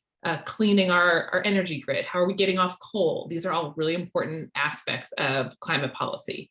Another thing we think about is what's going on at the national level or international level, and are we hitting our Paris goals, and things that can sometimes feel a little bit overwhelming and out of our control, particularly when there seems to be a lot of fighting and squabbling at those national and international levels. And so, sometimes we hear a lot like, what can we really do at the local level? How does it make a difference? But if you look at our greenhouse gas emissions, even at a national level, transportation is about 1/3 of GHG emissions at a national level. So, how we're getting around and the transportation we're using is a key part of the emissions that we're creating. And at a state level in California, it's more like 50% of our emissions in California come from transportation. So you didn't ask me about transportation, you asked me about housing. So how is this connected? Well, a key part of why we're emitting all of that transportation pollution is because we, as a society, are not able to live close to where we work, live close to where we need to get around to, and use the transportation alternatives and infrastructure we have, including public transit, including walking and biking, and creating those types of communities, the places where people want to live. So if you think about how we at a local level can make a difference in reducing our greenhouse gas emissions, and if you're sort of really thinking about how we're doing that, ensuring that people can live close to the places they need to be is really such a critical issue in that, so if that's what you're passionate about, like this is the conversation to be in. And, there's lots of statistics I could go into around, I think I just have a couple things here. That residents living in infill are estimated to drive 18 fewer miles per week, per weekday. And, if we could shift, so if we're shifting people from these sprawling locations to infill locations, it's the equivalent of getting hundreds of thousands of cars off the road. And so you're not thinking about like, how are we one by one replacing cars with electric cars? There's still traffic, there's still all these other ancillary problems. If we actually can just live in a way that we're reducing that need, we're reducing those greenhouse gas emissions, we're having all kinds of other benefits from having more time with our families, for having lower costs, for both transportation costs, and also living in infill areas tends to have smaller, lower energy costs, all these other things. And then, we're able to reap the benefits of protecting those open spaces that we're not using for sprawl development. That's protecting our habitat, protecting our ecosystems, protecting those natural assets that are actually now reducing our flood risk, reducing our fire risk by actually using nature to protect ourselves from climate-related hazards. So we're both reducing greenhouse gas emissions and we're also protecting ourselves. But the critical component to protecting those lands is ensuring that we're building enough housing within our cities. Otherwise, for a place like the Bay Area, while we've done a good job in protecting our lands, we've actually exported a lot of our sprawl to kind of right outside our borders, which is not actually solving any problems and is actually exacerbating our climate-related impacts, even as we protect some of those local natural assets. So it's just, and I'm so pleased to have this conversation be moving in this direction where, again, up until recently, when I said, at Greenbelt Alliance, we're working on climate issues, people would be like electrical grids, and now I think the kind of connection between land use and local climate goals is just starting to be more people are more aware of it. And that conversation is happening. So just really excited to be part of this today. Sarah. Yeah, I just want to jump in. I agree 1,000% with everything that Amanda said. And just to maybe amplify one of her points just around the uses of other natural resources and how it interplays with different housing types. So for example, just with water usage, which is something that I think everybody's keenly aware of as a major concern as the state goes into this, I forget, it was like a 1,200 year long, the worst drought in 1,200 years, a lot of concern about that. Spur recently did a paper looking at water usage in the Bay Area, and found that the only way that we're really going to be able to have enough water to serve the community that we need to serve is by building more intensely, because there's so much more water usage on a per capita basis for a large lot single family home than there is kind of a compact, apartment building.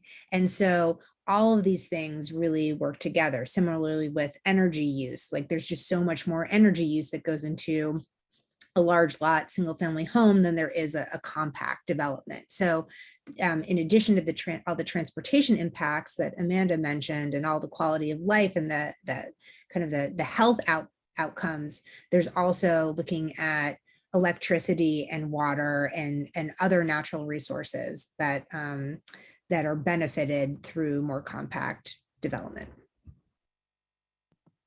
Thank you so much.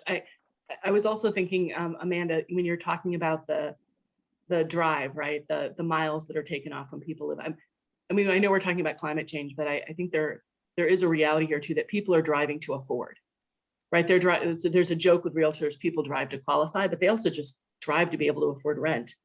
And there's this, we were talking about all the impacts that you get around where you live. And for many people who have these super commutes of, an hour and a half, 2 hours, 2.5 hours in each direction, like there's also just the reality, that the sad reality, they never see their kids, right? They never rest. And so there's so many benefits, I think, to building intentionally and letting people live in the benefit with communities, in communities that have all these benefits.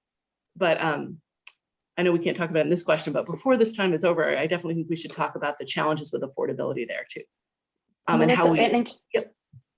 Oh, I'm sorry. Just to add to that, I mean, part of the other thing with transportation, besides the climate impact it has, when we talk about affordability in housing, we talk about 30%, making sure that your income is, your rent is not more than 30%. But when we are having people drive, let's say from Stockton to the Bay Area, from the Inland Empire into LA or Orange County, the other thing besides the impact it has on their families, it's on their actual wallet. When you look at transportation costs, that's the second largest cost for a family. And I'm not just talking about gas money, which is high enough as it is right now, but I'm talking about car payment, wear and tear. You end up having all of this additional cost. And when a family has to live because they can't rely on public transportation to get them to their job at a reasonable time, because it's too far, you force that family to have a vehicle or maybe two. And again, that not only adds to when we talk about affordability and we're only looking at rent, that's not the right metric. A lot of people have been also talking about looking at affordability to include transportation costs and housing. And when you actually put the two together, you actually are looking at a lot of low income families pay a lot more just to make it to work and just to live. And that means that unlike middle income families that can say, hey, I might not be able to save as much, I might not necessarily be able to dine out as much. For a lot of these low income families, that means cutting into their essential things like food, medication, healthcare costs. So I think not only are we impacting our transportation, and it forces them to live further. I keep thinking, I live in Sacramento. And over the last couple of years, as Bay Area residents have moved into Sacramento, that has forced a lot of low-income families to move further, actually to move into the foothills that are becoming more and more dangerous. So when you look at this entire conversation, not only are we impacting, we're putting people in harm's way, we're destroying habitats that we want to protect, but we're also making it even more expensive for them. And we just need a better option. We need better solutions for that. That is a fantastic wrap up and segue into the next question, which I'm going to ping to you, Graciela. So we understand. We understand what caused the housing crisis. We understand the scale of it through data. We understand the interconnectedness with the climate, and that's everything from pollution to VMT to protecting protecting working lands to the risk of fire, the risk of flood. So can you talk a little bit about like the legislative reality around that? So specifically, what have we seen in terms of legislation and the direction over the last couple of years? And what do you think the appetite and the opportunities are? And one of the things when it comes to housing, I keep saying this to, and the panelists have heard me say this, it's a cultural shift. It's re-envisioning how we see community. And how do we actually take an opportunity? And I am going to say it's opportunity. We are at an existential crisis when it comes to climate change and the impact on how we live.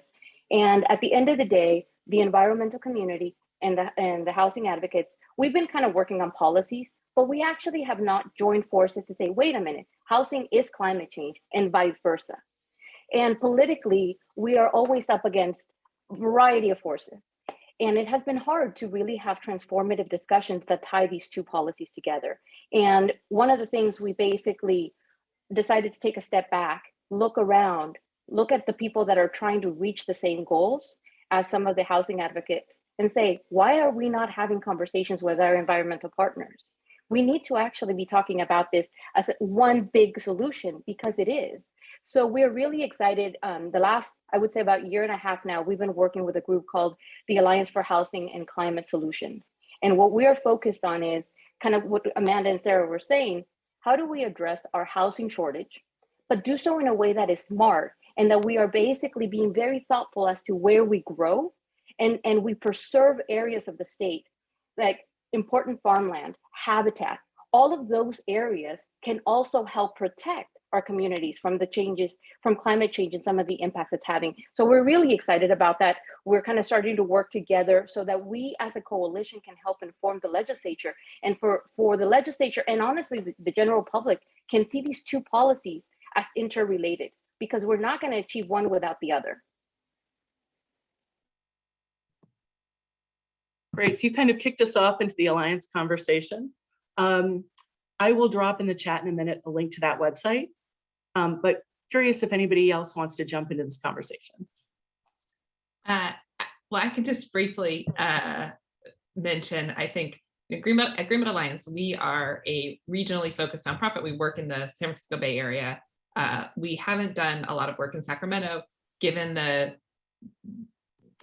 challenges in even understanding the landscape of how to influence policy at the state level. It's something that we've haven't necessarily jumped into. At the same time, we do see these various barriers to realizing the vision that we have collectively for the Bay Area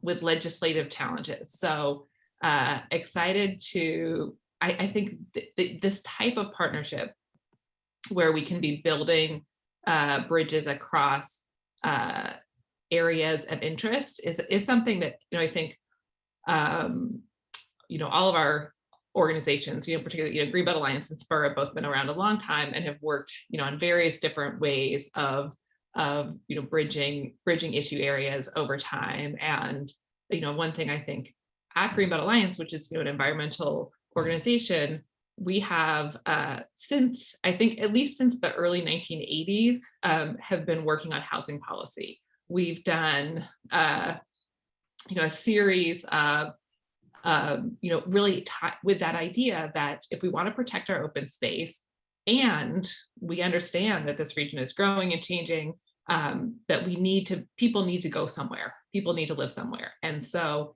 if we are serious about protection, we need to look at kind of both sides of that coin. And so it's interesting, it's something we've been talking about for a long time.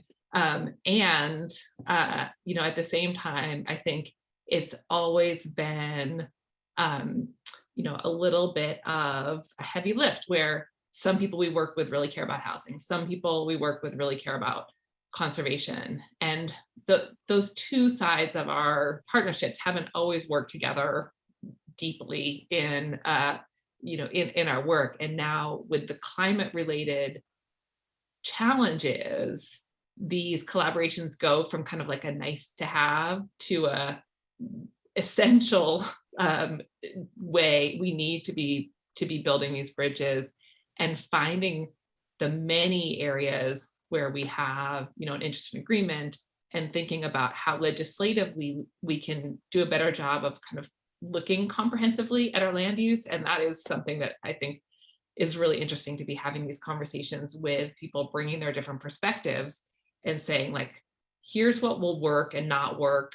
I know this policy, is likely to work to protect land, or is likely to have unintended consequences. And you know, the counterparts who are more well-versed in housing can bring that conversation. But I think one question is, how do we actually tie a legislative agenda together that does both of these things? Because otherwise, I think, you know, you don't want to either have so much land protected that you can't build housing, or, you know, you're just allowing housing everywhere, and then the places where it's easiest, because there's not these you know, barriers, you know, related to neighbors, et cetera, is where it ends up getting built. So that's it's a challenge to figure that out and find that balance.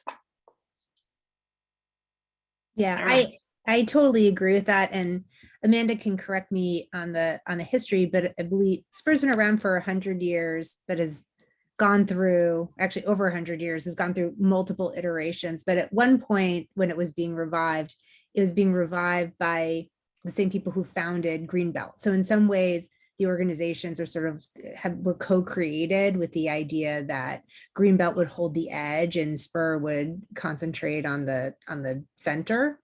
And you know, I do, like others have said, see these topics of housing and climate as being absolutely 100% deeply interrelated.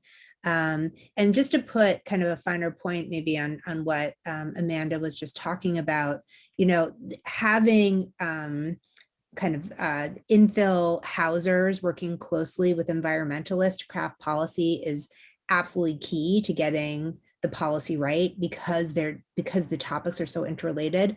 But there are a lot of forces pushing in other directions. And so that's why the coalition is so valuable. I mean, there are sprawl builders who want to keep building sprawl, and there are NIMBYs who want to use environmentalism to stop infill housing production. And so really seeing clearly the relationship between infill housing construction and protecting lands from future growth, like that's the way we're going to get out of this mess. And we need as many people to sort of see those ties and those connections and be speaking to them and holding them both together at the same time with every decision that's being made in order for our state to be able to thrive. Graciela? I was going to say one of the reasons, as to what Sarah and Amanda were saying, is the reason we are all coming together to try to figure out what the right solutions are is because we've been having trouble in the legislature, right? We've been having troubles really kind of getting there. And just to give you an example, there have been pieces of legislation that have been introduced that have said, for example, no building in high wild areas, high fire areas, I apologize. But the problem is, if you actually look at a map of the state of California, there's a lot of areas, as climate change continues to change our geography, there's a lot of areas that might not be safe. And so to what Sarah was saying is, we need to be very careful about what are the lands that we want to protect? How do we have this conversation? Because one policy will impact the other. And the other thing has been, when we actually are looking at creating infill opportunities through legislation, there's been a lot of pushback against that.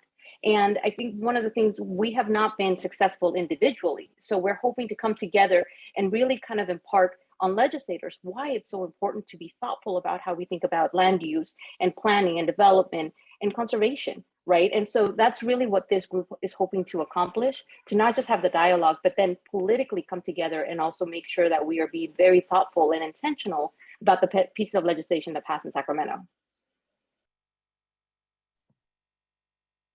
Thanks so much. So I just want to acknowledge the kind of brain trust that we're all getting to hear from right now, because this work is actually incredibly challenging. We're in the middle of doing, as part of the Alliance work, we're in the middle of doing all of this mapping, right? We're trying to figure out, okay, here's where there's working land, here's where there's ag land, here's where there's high fire risk, here's where there's flood risk, here's where there's habitat, critically important habitat. Here's where there's sensitive communities. Here's where there are exclusionary single family home, well, not anymore, the best be 9, but yay. But more exclusionary, better resource neighborhoods that could accommodate a lot more housing. But to get those maps right, to be able to look at them, once we can do that, then we also still have to, they're going to be trade-offs. And so part of the ability to make those trade-offs is having all the right people in the conversation, and also recognizing that our environment is changing so rapidly that we're going to keep having to come back to this because the fire maps aren't going to stay the same. Things like that. So I just wanted to say the ability to move forward, I think, with this critically important work is really related to the quality of the thought leadership and the advocacy. So I wanted to thank all three of you. So we're still kind of working through a couple more questions. Sherry, are you trying to jump in with an announcement? I just see your hand up. Okay, I'm going to assume no, but let me know if you are. I think we're good to go, Melissa. So just all right, I was keep rolling. just double checking. So we've kind of talked a little bit about the nuts and bolts. We got a little ahead, so we talked a little about the nuts and bolts of the Alliance. I'm going to kick this back to Amanda and say, so as we talk about this work, and as we talk about addressing these intersecting goals around housing and climate, what do you see as the critical barriers?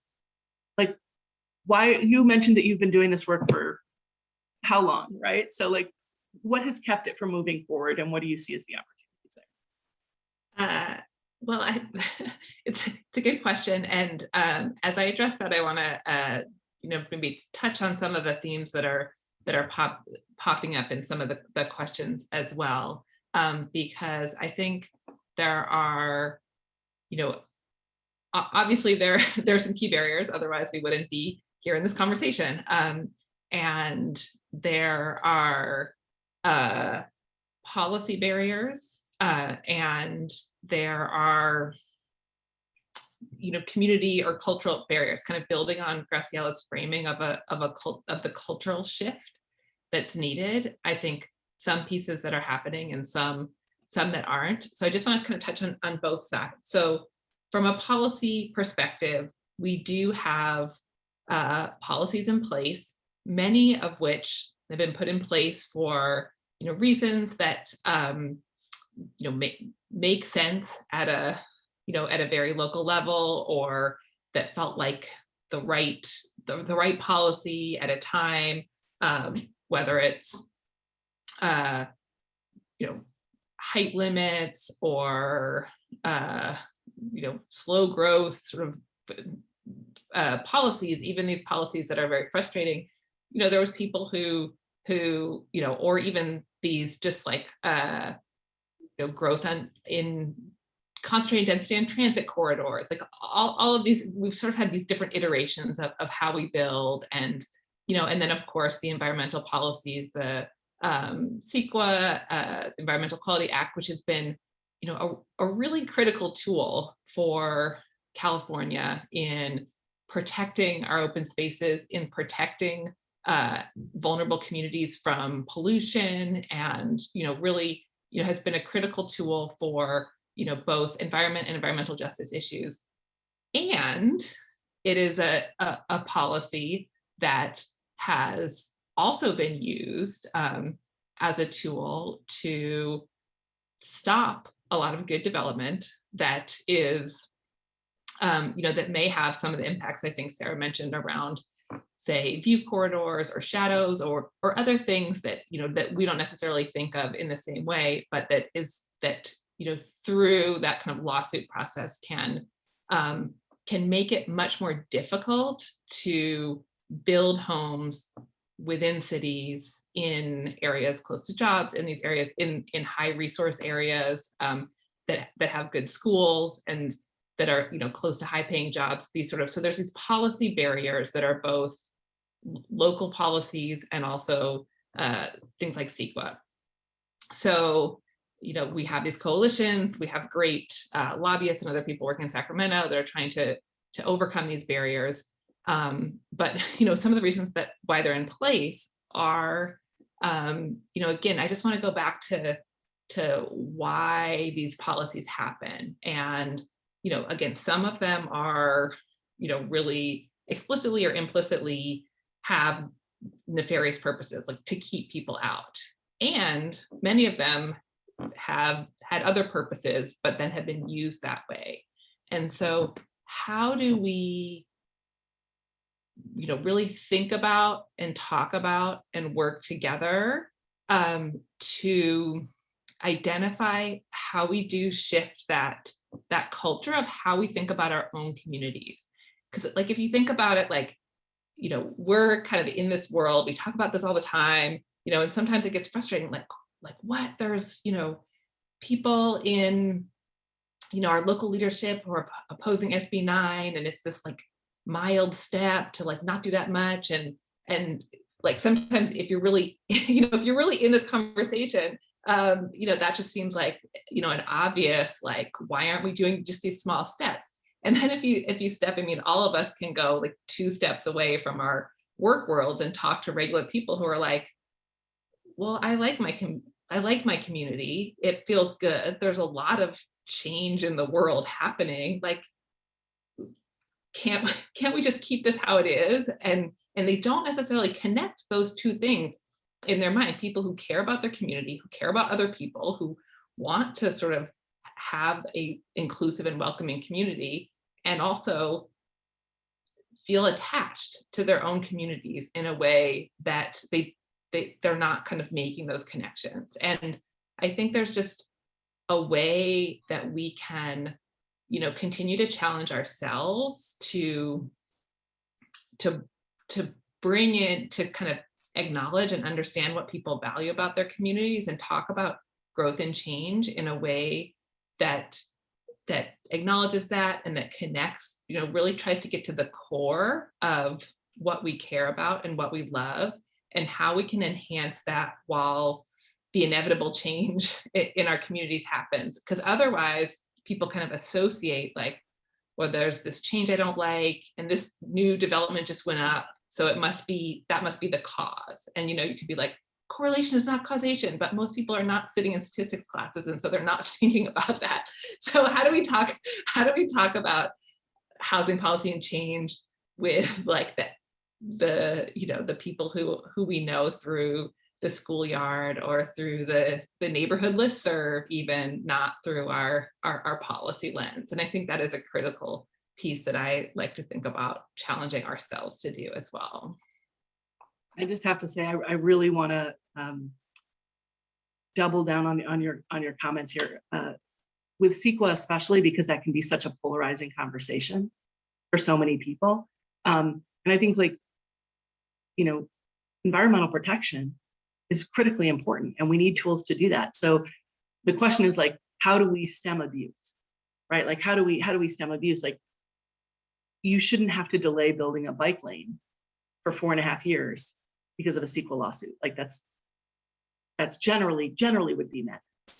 And then the other thing that I want to lift up is this question of like, how do we bring people in communities along with this journey? And I'll just share, I'm sitting here in a house that the only house I've ever been able to buy, couldn't buy it till I was in my late 40s.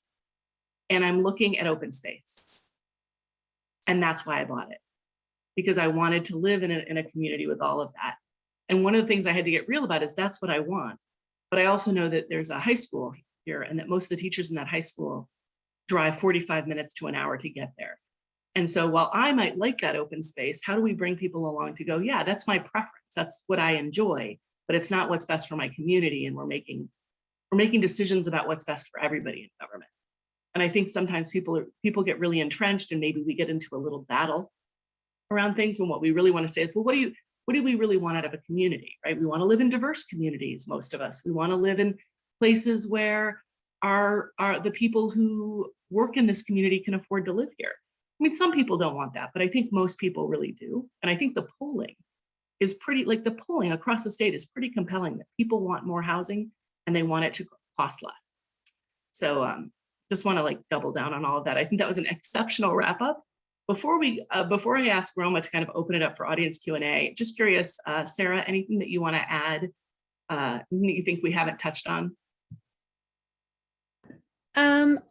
I think I really agree with what Amanda said also. I mean, I think that sort of the 2 third rails, if you want to put, I mean, I guess there are many third rails in California politics, but it's like, CEQA, I think about CEQA, and I think also about Prop 13. We haven't really talked about the fiscalization of land use yet, and the fact that local governments really are incentivized to zone, not for housing, which comes with people and costs, but also for like big box retail. We'll have to see how that changes post-COVID, but for many local governments, that's just like a cash register because they get the sales tax revenue, and then they don't really have to pay for the costs of providing parks or whatever else. So there's a huge incentive structure within California to not zone for housing.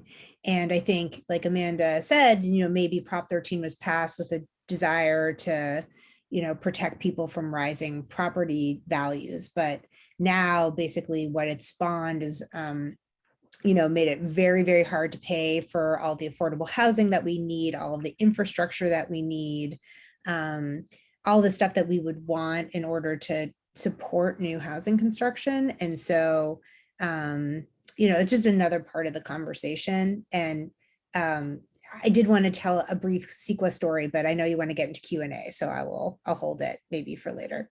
I'll make sure we get time for it, but I'll see if Graciela has anything, but I do want to just, for those who may not know, the League has a long and storied history around Prop 13. The California State League was one of the only organizations to oppose Prop 13 at its inception. Our president at the time was traveling up and down the state and would actually get booed and things thrown at them because that's how passionate people were about it. But the League really understood that there were going to be a lot of unintended consequences here. They were the signatory on the initial ballot measure for split roll. And I think, so as you raise that, I think there's probably a ton of people on this call who are like, yes, we got to do something about Prop 13 and we got to resolve unfair tax policy that incentivizes the wrong things. So I just wanted to thank you for that. Graciela, you good? Anything you want to jump in with? Just really quickly on the housing, besides the policy that we're all trying to figure out, I think what's really disheartening sometimes when you look at the impact that housing is having and you look at it through the representation of people that are unsheltered. And when people look at that, they're like, oh, my government is failing. Why should I get involved? Government doesn't matter. And to me, that's a really personal issue. I come from government. I believe in the power of collective and what we can do. And so to me, when people equate really difficult problems to solve as government being broken, to me, I'm like, okay, we have to fix it. We have to address it because that's not true. And we collectively can make a real big change. So I struggle with that sometimes because I think there's a lot of the problems that we see in our society. And then we immediately say, well, see, government is broken. I shouldn't get involved. I shouldn't vote.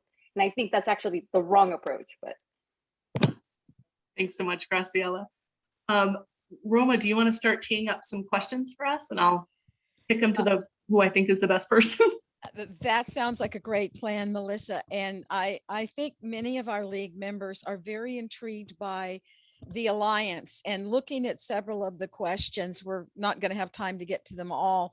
I think they'd like to hear a little bit more about the Alliance, and then a little bit more, the conversation mentioned what we can do at a local level. And of course, I live in West San Jose, which is seeing homeless encampments for the first time ever. Up and down the 280 corridor. If you could address some of those questions, and let me remind everybody that we will send you out links. I know some of you are trying to get into chat. Some of you are a little bit confused about how we're operating. We will be sending out something with all of the links. And I think one of the most intriguing links I'll ask you to go to first is housingclimatealliance.org. So Melissa, let me turn it back to you to direct those questions, and then we'll take as many as we can. Great. So I because California YIMBY is one of the core conveners of the Alliance, I'll just jump in with a couple of thoughts, and then Graciela, maybe you can add in. But the Alliance, while it's been running for a year and a half, we're still very much in the coalition building phase. We're very much in the identification of shared policy phase and kind of getting into the weeds on this mapping issue. But now we're really starting to think about, okay, how do we bring more people into the conversation? I really want to encourage people to go to that link and actually sign up, because you'll then, as soon as we start like pushing out newsletters and pushing out content and making suggestions for how public policy can work in progress, you'll be in the loop for that. So just wanted to say that. And then I'm going to ask Graciela really quickly. Can you talk a little bit about, the priorities right now and where the Alliance is thinking both short-term and long-term in general terms? Definitely. A couple of priorities that we have. So we're really excited. The Alliance is very excited about the budget and what came out. And the reason I'm saying that is the governor actually identified climate and housing as one policy. So we think that we were really excited to see that. I think there's additional conversations that will help us have, but also additional, not just from a policy perspective, but also additional funding. Thankfully, we have a really robust surplus right now. And the question is that the Alliance is working through is there a way of directing some of those dollars to, again, help reach some of these larger conversations? We know that when it comes to additional density and infill, that can be expensive. So how do we help local governments achieve those goals? So those are some of the discussions. We're also looking at SB 12, which is, again, trying to put parameters as to where and how we build, especially in areas that are going to be impacted by wildfires. So having this coalition think through the policy lenses that we discussed, and then helping shape that discussion in the legislature. So those are some of the areas that we're working on. And same thing goes to thinking about green infrastructure as how do we actually start funding that and socializing that idea with the legislature. So not just your sewer and all that great stuff, but also green belts. And how do we actually use that to help us keep communities safe? So that's some of the conversation we're having right now. And Roma, I know you had mentioned, what's happening around homelessness right now. I want to say, like, homelessness is an incredibly complicated policy area, right? It's not like many of us on this call are environmental experts or land use experts. Homelessness is that intersection of all sorts of policy issues. And so I would really also encourage people to think about following Ned Resnikoff or inviting him. He's at the Benioff. Guys, help me remember the name of the UCSF's Benioff Center for Homelessness. Yeah. Right? Yeah. Because there's so much to get into there. So I do want to give people a chance to respond to it, but also wanted to right size expectations about the scale of that question. Was there anybody who wanted to respond to that?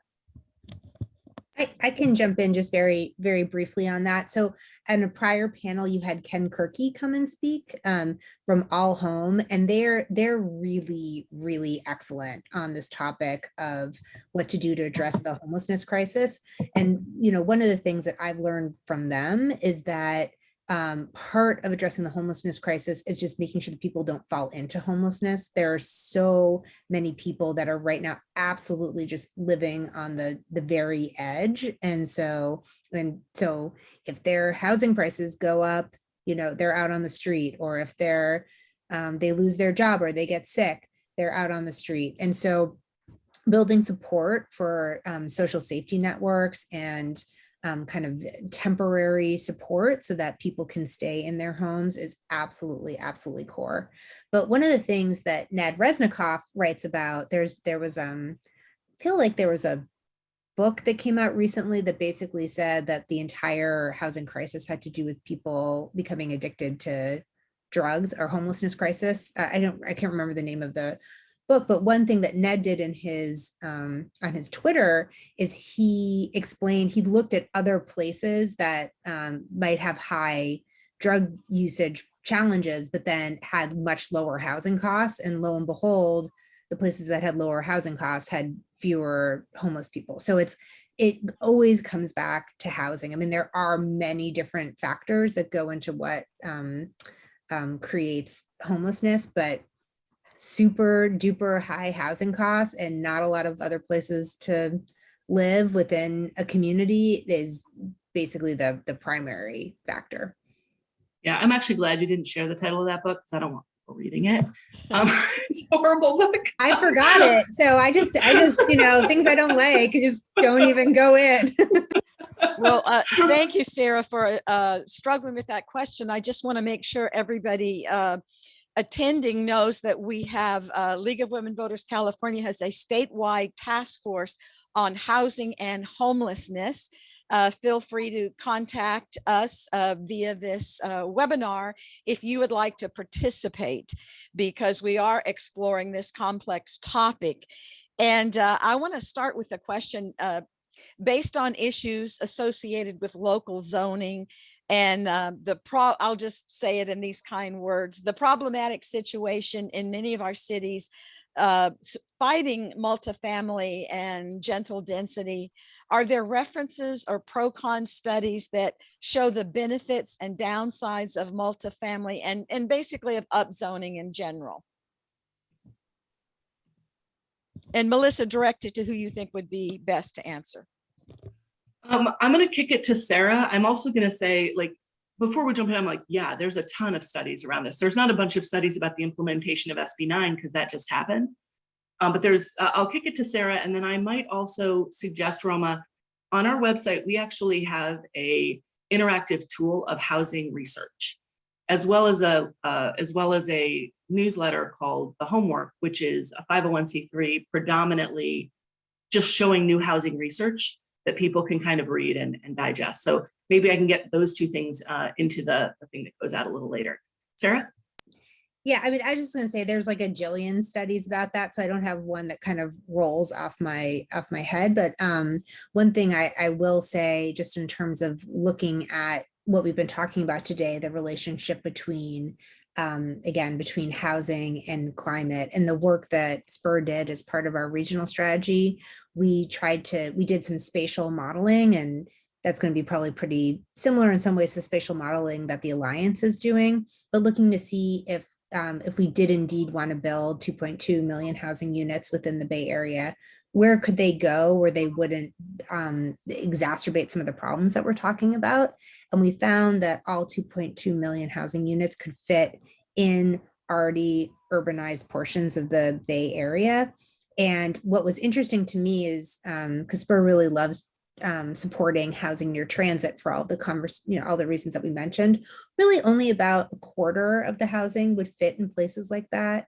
Another quarter would be along commercial corridors, but 500,000 units would be in these forms of gentle density that we're talking about, the 2, 4, 6, 8, 10 unit buildings. And I think just to the point that Amanda was making about conversations with people about housing, sometimes when people think about housing, they're like, oh my God, it's going to, you're going to turn my neighborhood into Tokyo. It's going to be terrible. And, whatever fears or concerns that people have. And it's like, no, like actually there are all these photographs of places that people love,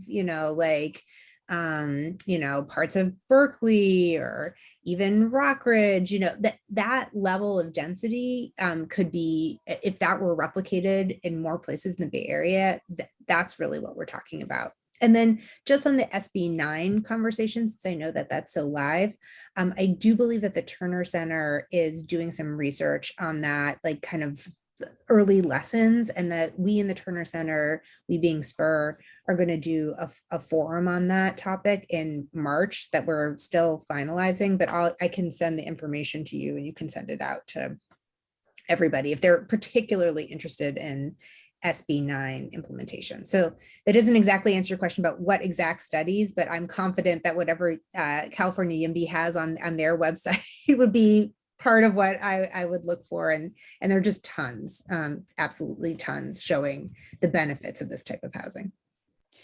Thank you, Sarah. And I, again, highly recommend you go to the spur.org website and check out some of their regional, Sarah, jump in and tell me again, it's the regional plan for the Bay Area? Yeah, it's the regional strategy, and it has beautiful pictures of what things could look like. So if you're not a words person, like, go check out some of the images. Thank you for that. Thank you for that, Roma.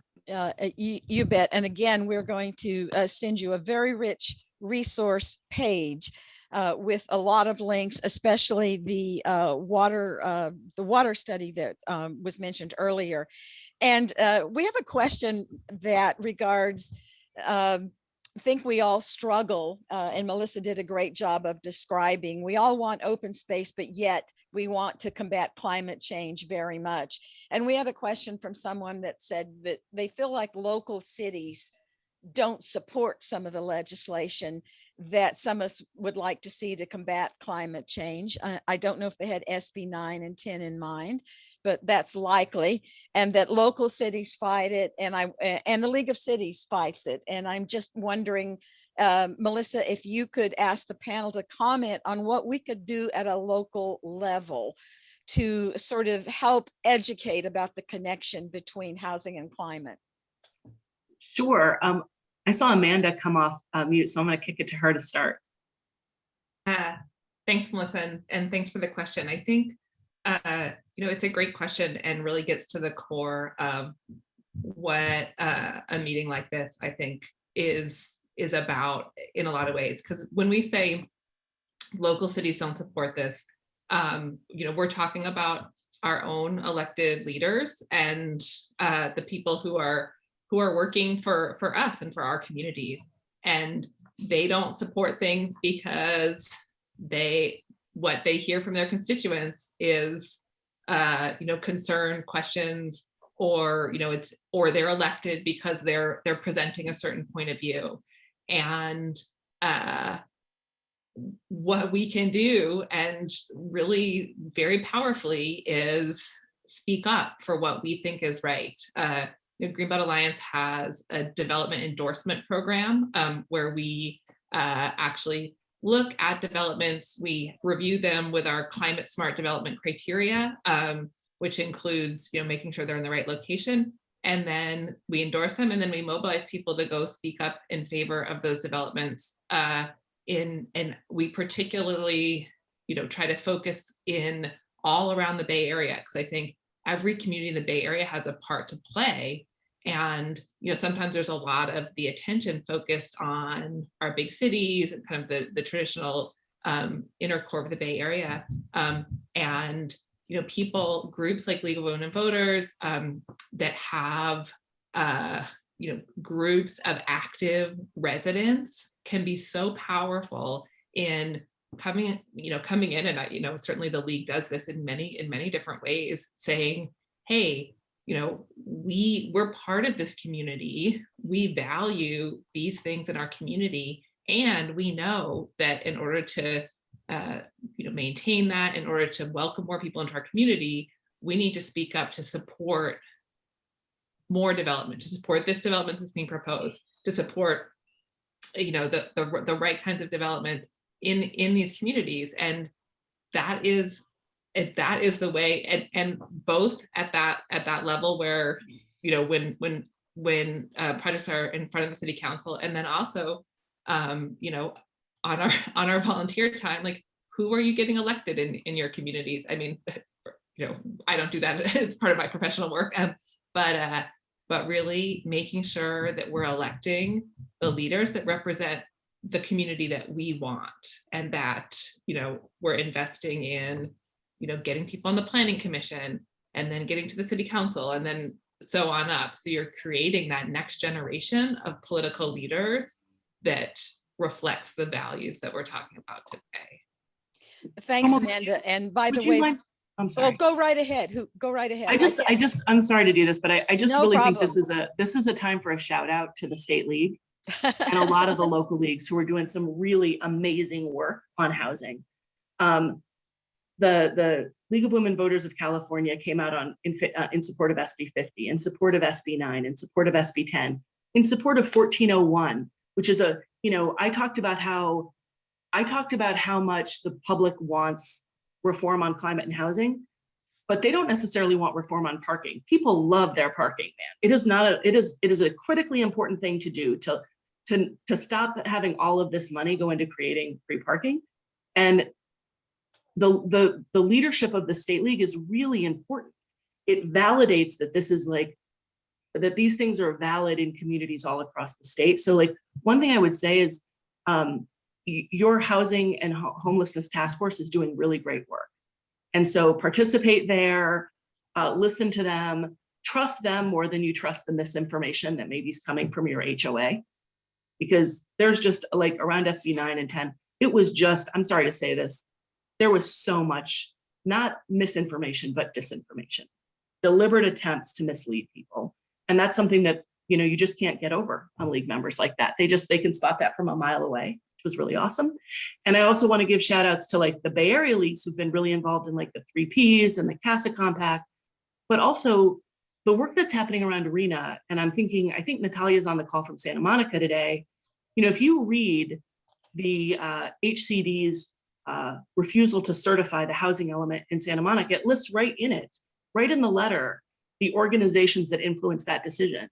And the League of Women Voters of Santa Monica is in that list, prominently in that list. So I would also just say, like, the leadership here is really great. And so just want to lift that up. And then lastly, I will just say, for those of you who've been following the ballot measure, the NIMBY ballot measure that would basically create a situation in which all land use in the state of California is overridden at the local level. So the state can't make any land use decisions. I've been getting a bunch of lead calls about that. Just want you to tell that failed yesterday. So yesterday they put that into abeyance and said they're going to rerun it in 2024. But I want to say, like, that ballot measure is, I mean, it wouldn't allow the state to protect people from fire risk. Like, it was insane. And the voters saw that. They couldn't even gather 100,000 signatures. Like, so we have a moment in time where people are really getting this. And the league, I think, in communities can be so incredibly powerful. So sorry that I ran long there, but I wanted to say, as much as people are on here listening to like experts, there's expert work happening in the league right now. And I just wanted to raise that. Well, and thank you very much for mentioning Natalia, who is on this webinar, and we'll be sending some of the links that she has shared. She is from Santa Monica and very active in the state task force. So thank you for being here. And we have a somewhat redundant question from Alex Starr, who's a longtime member of our Bay Area board. And you've already answered a little bit of the first part of it. What tasks can the League of Women Voters California address to help join the goals of housing and climate solutions? And then she asks, support legislation? If yes, which legislation? I'm going to kick that to Graciela, but before I do that, I just want to say that, you know, the league is a multi-issue org. It can't be on 20 housing bills. It really needs to make really thoughtful decisions here. But the league was on 1401, which was the parking bill that's coming back this year, and I'm hoping that their support for that continues. Graciela? Yeah, so perfect timing. Just for everybody on the call, yesterday was the last day for the legislature to introduce bills, and so literally many of us on this call are still kind of reviewing the, you know, hundreds and hundreds of bills. So as that process continues, I am sure, as Melissa was saying, there's a lot of pieces of legislation and really trying to be thoughtful about which ones, because there's a lot. But for what I would encourage people to really look at those kind of pieces of legislation that will have an approach to not just helping housing, but also some of the climate change goals we're talking about. So really thank you for all of the leadership and work on SB 9 and 1401, because again, that really helped. It's been part of the thing that is really hard is really correcting a lot of disinformation out there and making sure people really understand what the pieces of legislation do. Look, at the end of the day, if people are going to be against the policy, that's everybody. I mean, that's the entire democratic process. But make sure that you're opposing a bill because of what the bill does and not because of misinformation out there. So just really thank everybody for who's doing all that work to kind of correct the record. And I would just say, show up at these city council meetings and planning commission meetings. It is, I watch a lot of these across the Bay Area now that they're on Zoom. It is heartbreaking. The people who come up and the things that they say about who does and does not deserve to live in those communities. I mean, it's almost it almost makes you cry sometimes. And so I think, you know, making time and space to show up in those places and represent a more compassionate, more data informed, and more pro-housing and climate-centered voice is incredibly valuable. When somebody wants to build an affordable housing or a missing middle housing development in your community, show up and support it. That's the most important thing I think we can do. We have time probably for just one more, and we're going to run a little bit long into our scheduled break. And we have an intriguing question. Just I could ask all of you to respond in closing. In addition to housing and climate issues and solutions, the conversation must include the psychological fear of change that affects so many of us. We fear having more dense housing because of many reasons, including the fear of the other moving in and fear of changing my neighborhood, the way we live. Do you have any closing thoughts on that big picture issue of how to address those fears? I'll jump in there. I think that is an absolutely wonderful question, and it's actually utterly core to, I think, all of these conversations. So I really, really appreciate that question. I think it can be hard because people, like Amanda was saying earlier, there's so much change that's going on in the world. The desire to kind of control what happens, at least in your community, can be a really, really strong one. So I think some of the ways that kind of help people get comfortable with the idea of more density is, number one, just showing pictures. Like, this is what it could look like. This is what it looks like in a place that you already know, that you're very familiar with, that you might like, that's nearby. Doing tours. A lot of times I used to develop affordable housing on the peninsula. And one thing that could be very powerful is having people actually come visit an affordable housing development so that they see, oh, it's not those people, it's the teacher that I know, or the person who takes my blood when I go to the doctor's office, or, it's humans, it's other human beings. And to the extent that it's possible to make some of those human connections, it's not some scary idea that somebody might have in their head of who might live in a place, but it's actually other, it's other people that you may know, or people like the people that you know. And I'll just very briefly share, as I mentioned, I used to work for an affordable housing developer on the peninsula. And this story is before my time, but there was a project in Fremont that the developer wanted to do, and the land was owned by nuns, actually, and the nuns wanted to give the land for multifamily housing. And you would have thought that, like, the end of the world was coming, and people talked about this was a papist plot to destroy the community, and who are these people, and they were going to come in with their boom boxes. I mean, a lot of this is coded language around race and racism, so that's always in the mix, and I encourage everybody to be speaking openly with their neighbors about race and having conversations about race, because it's intricately related. So back to the story, the boom boxes and who are these people going to be and how terrible it was. And finally, the affordable housing developer basically threatened to sue the city under fair housing law because it was discriminatory. And so the project got built. And then all of a sudden these letters started coming in. This is beautiful. Part of the housing was for seniors. Do you think my mother could live here? Do you think my grandmother could live here? It's like, yes, this is for our community, but our community might not be just the people in our neighborhood. It's the people in our region, it's people in our state, it's the people in our country, it's the people who have come here from other places. So just thinking about other humans and humanizing, I find, can be really, really helpful. Yeah. I'm sorry. Go ahead. No, go ahead. I was going to say something that I think dovetails with that, but maybe a little more controversial, which is that part of this, right, that Sarah's talking about the issues of race, is also that affluent white baby boomer generation homeowners have outsized political influence, right? They're a part of a political class. And so they get more of a say with local electeds and with state electeds in some ways about what happens in their community. And so there's a big part of this, that all the work that the league does and that we can do to enfranchise more voters, bring more people into the political process, amplify the voices of the people who are being most impacted, that work is actually a critical tool in this. And then the other thing that I was going to mention is, you know, it's not always the process by which we educate people, they understand, and then we act. If that was the process, our schools would still be segregated. Sometimes the process is we act and we allow people to learn from the experience of that action, like they did in the case that Sarah's citing. But that just means we have to be willing to live.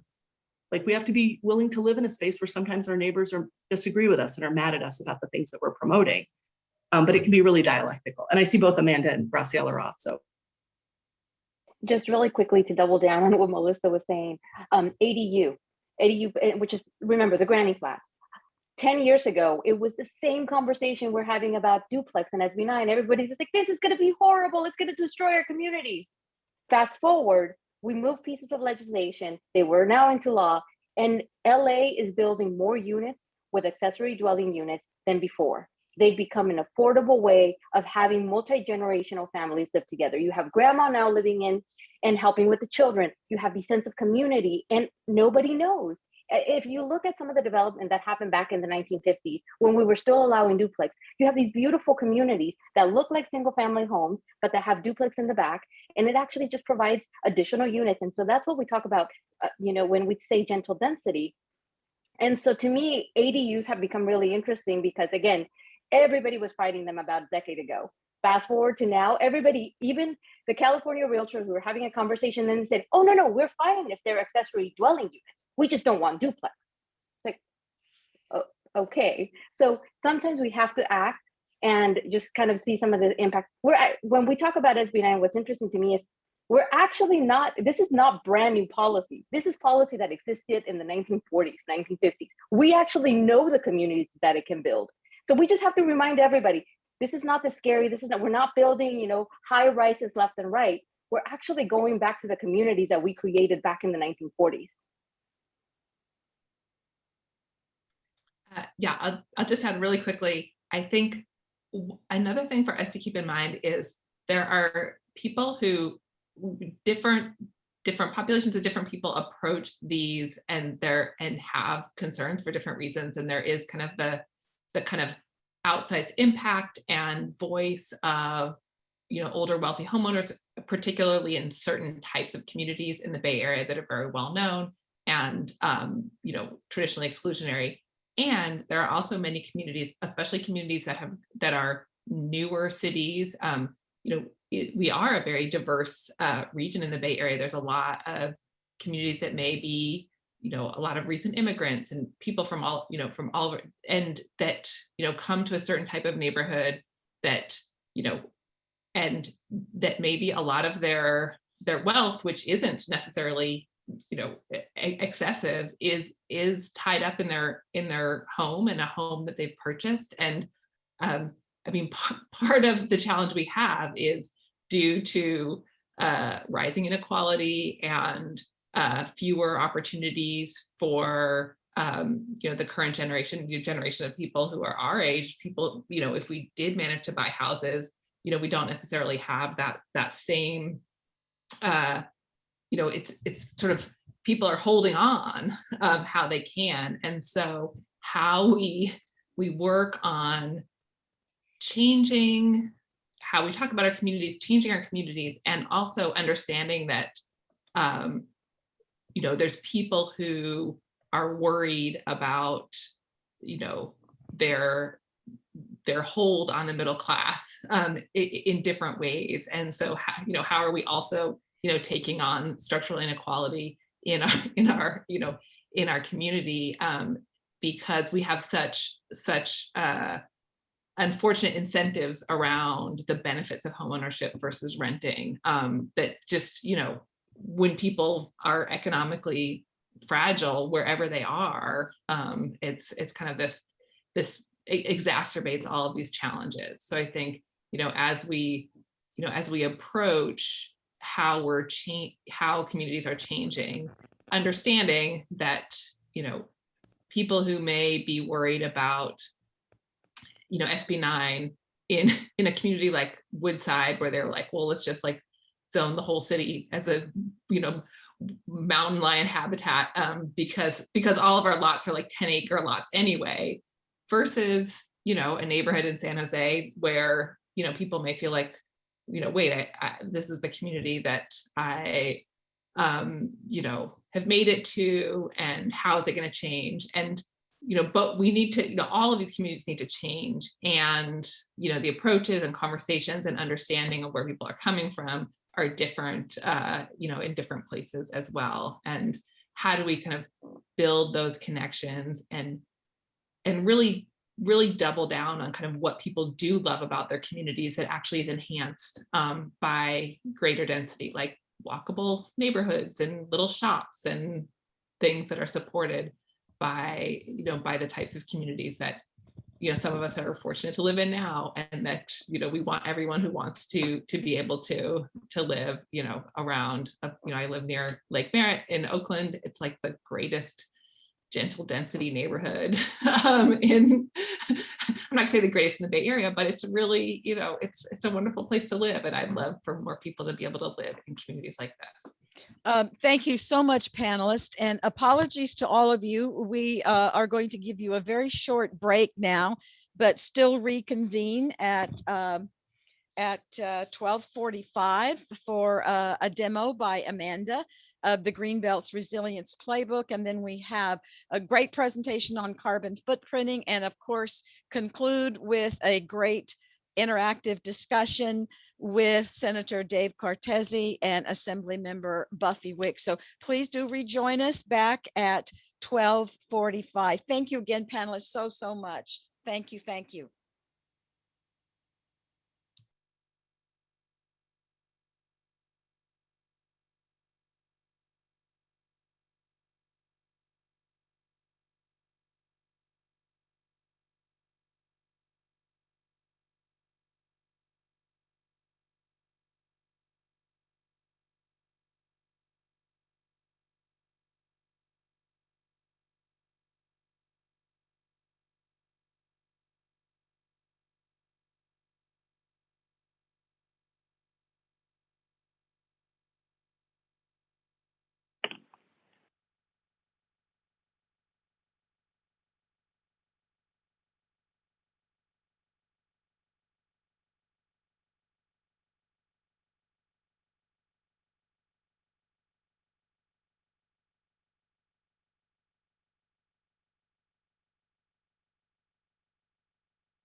All right. Hi, everyone. I'm Danielle Kreider, and I do apologize again for that short break, but I'm so glad we were able to hear from our great panel and get through a few more questions from them.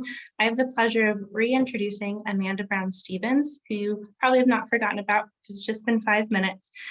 She was on our last panel, and she remains a nationally recognized resiliency expert and the executive director of the Greenbelt Alliance. She's going to give us an overview of the Resilience Playbook, which is a resource that you can all use in considering new policy in your community. Thank you so much for being here, Amanda. Thanks, Danielle, and thanks again to everyone. I didn't get much of a chance to mention this in the last panel because I figured I'd get to talk about it today in this moment. But we've talked a lot about housing, the connection between housing and climate, and one of the things we touched on just very briefly earlier is while we talked a lot about the climate impacts of building good infill housing to reduce greenhouse gas emissions, we also, the other side of that is thinking about how we are investing in both how we're building and areas we're protecting to actually reduce our risk to the climate-related hazards that we're facing today. So I'm going to go through a quick slideshow to share a little bit about what the Resilience Playbook is, and then we'll do a little demonstration here. And so let me just share this, and hopefully you can see the slides, and hopefully someone, if you can't for some reason, Danielle, can you see the slide? Okay, great, perfect. Okay. So in case any of you are not that familiar with Greenbelt Alliance, or a nonprofit organization based in the San Francisco Bay Area, our mission is to educate, advocate, and collaborate to make the Bay Area's lands and communities more resilient to a changing climate. We approach this work using this framework, and our understanding of resilience is really influenced by our legacy of advocating for the protection of the Bay Area's natural and working lands in the over 60 years that we've been around. And I know that we've worked on land use issues, I'm sure, with many of you who are on this call today. And through this work, we've really identified that having the appropriate policies like the ones highlighted in the Resilience Playbook, by implementing them, the Bay Area can address both our housing crisis and protect the unique natural ecosystems while ensuring that our most vulnerable residents are most protected from the climate crisis. So we're facing a lot of challenges. California's on the front line of both climate-related hazards and a housing crisis. Residents around our region are facing significant economic, social, and health challenges, and our climate hazards are hitting some communities more than others. These impacts, along with that deeply embedded history of exclusionary zoning, which we were talking about earlier, as well as growing income inequality, means that people of color and those with fewer resources often are bearing the brunt of our climate-related impacts. At the same time, we really have, as a region, an immense opportunity to take a holistic approach to advancing the solutions that address overlapping environmental, economic, and social challenges simultaneously. So what do we need to do to use that holistic approach? We live in an area with a strong level of environmental awareness. People have an interest in climate. And at the same time, again, kind of on the theme we talked about earlier, people don't necessarily know how to get involved and what they can do and how these issues connect. So we talked earlier today about a lot of areas that are in that mitigation side of things. We can build more housing that will allow us to reduce our transportation-related greenhouse gas emissions. We can bike more. We can use transit. As we think about how we're addressing the climate crisis and building resilience in the region, we also need to think about adaptation and how we're adapting to reduce our wildfire risk, to reduce our flood risk. And in order to do that, what the Resilience Playbook does is really boil down what we've heard in our advocacy work over the last few years.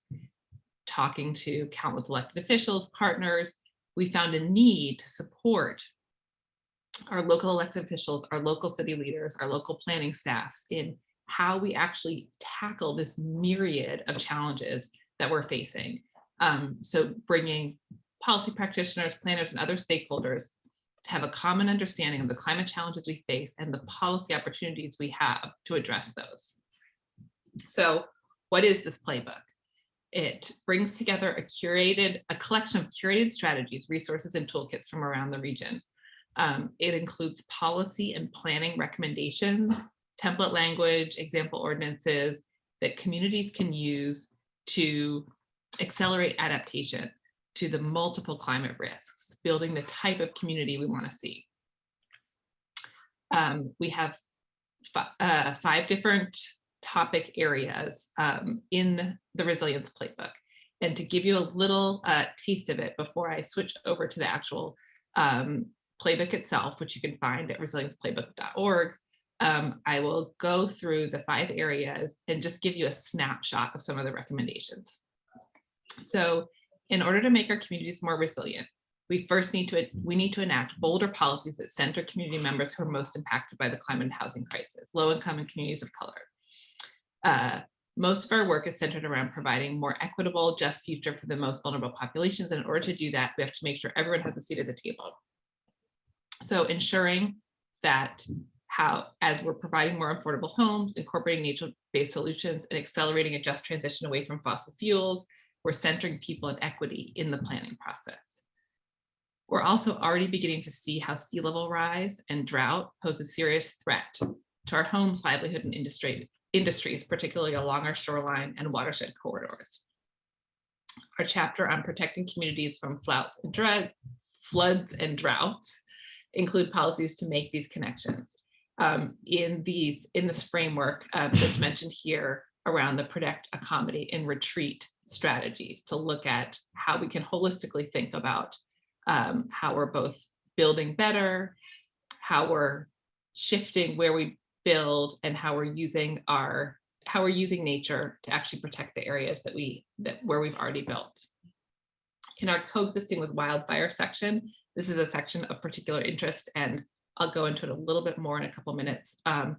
But we're seeing more wildfires burning, larger areas burned, and increased frequency of high severity fires, causing more damage to structures and life loss. We need to enact policies that require the conservation of undeveloped land and high fire risk areas to create defensible space and natural wildfire buffers to preserve the rich biodiversity in these wildfire areas. As we've talked a lot about today, we clearly need to equitably address the Bay Area housing crisis as part of how we build resilience. When we don't create enough homes for people of all income levels, prices go up, and working class and low income families can't afford to live in the communities that they've resided in for generations. This is one of the reasons why it's critical to support growth in safe infill locations, and that's the focus of our housing chapter. And finally, harnessing the power of nature. We need to support the role of natural and working lands in providing nature-based climate resilience to people and ecosystems while contributing to public health and safety, providing critical habitat and connectivity, and offering park and recreational opportunities, as well as yielding the carbon sequestration benefits of the land. This is an often overlooked yet powerful tool for our region, so we have an entire chapter dealing with how to harness the power of nature to build resilience. So that's a brief overview of what the Resilience Playbook looks like. I'm now going to switch over to actually show you how it works. This is a little snapshot of it. This is really supposed to be a tool that can help local governments, local elected officials, and it can also really help people like you, the people that are involved in their local communities, that are going and talking to their local elected officials and pushing for the types of policies we care about, that are involved in local climate action plans, general plans, and other updates to our communities. This is a tool that you can use to actually help your communities and help figure out what to advocate for. So let me just go to this. I'm going to share now my a little glimpse of Resilience Playbook to show you how it works, and would love to have you take a look further on. This is still, we launched this playbook in December of last year, so it's still new to us, and we're definitely looking for feedback and also examples of how you might use this. We love it when we hear people say, oh, I used your Resilience Playbook to put together a letter because my community is doing a general plan update, or we're working on a climate action plan. And so that's great to hear. So as I mentioned, there's these 5 different areas that the playbook is focused on. We have an introduction, how to navigate, and then I'm just going to go into one of the sections, the coexisting with wildfire section, to show you a little bit about how it works. So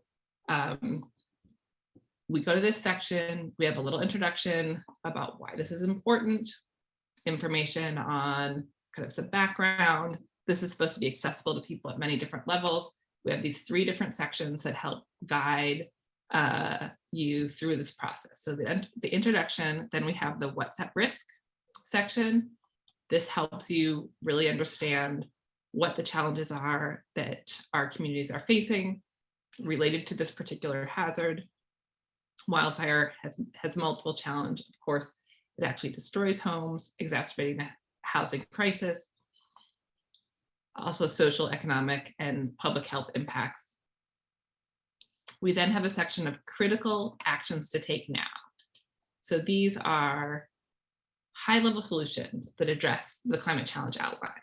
This is the big picture of what we're really trying to work on. And these are solutions we're working on today. This is something, as we mentioned in the last panel, that in the Alliance for Climate and Housing Solutions, we're talking a lot about this particular first bullet point here. But this gives you a guide for really the top level things we should be working on as a region to address this particular hazard. And then the most exciting part of this whole tool, I think, is the policy matrix. And that is a place where you can go see the goals that we have and then have ideas for specific policies. These are existing policies in local government documents around the region. So you can, this is an idea from, as well as from some white papers and research. So we try to have a balance, but really focusing primarily on existing general plan, climate action plan documents, examples from all over the Bay Area and beyond, that will help you really say, like, what's a practical real world solution that helps address these challenges. So we have this section for all of our areas. And then we also have in this tool, we'd love to actually ask all of you to, we have an action to take. We have a commitment for Resilient Bay Area. We've targeted local elected officials to take this pledge. It's a pledge to work to embrace this set of goals. We'd love to have any of you who are on this call or on this webinar take action as well. I can drop the link in the chat when I'm done here. Just a couple more things I want to mention. Along with the matrix at the bottom of each area, we have a section, the policy matrix, which you can go to the master policy matrix and go to any of the topics you care about, drop down and look at, if you care about water policy, these come up. So switching around there, the specific types of policies you care about, it can pull in, all these different ideas from different policy themes. Additionally, we know there's lots of resources out there, there's lots of information, and we are compiling here lots of the other toolkits and resources that we found useful and that you may find useful in doing this work. And that's really a place where, again, this can be a go-to resource for both local planners and local people who want to get involved in planning to as a place to start in how you can get involved. So that's a super quick overview of what we're doing. I see that there's a question in the chat from a high school student. We really love to have, there's nothing more interesting and compelling to local elected officials than when high school students come to meetings and speak up on land use planning, because it's very unusual. And so we'd love, so it's a great way to get involved and connect with who's on your local city council or planning commissions. The housing elements, every community in the Bay Area is updating their housing element right now, which is the local plan for where housing is going to be built.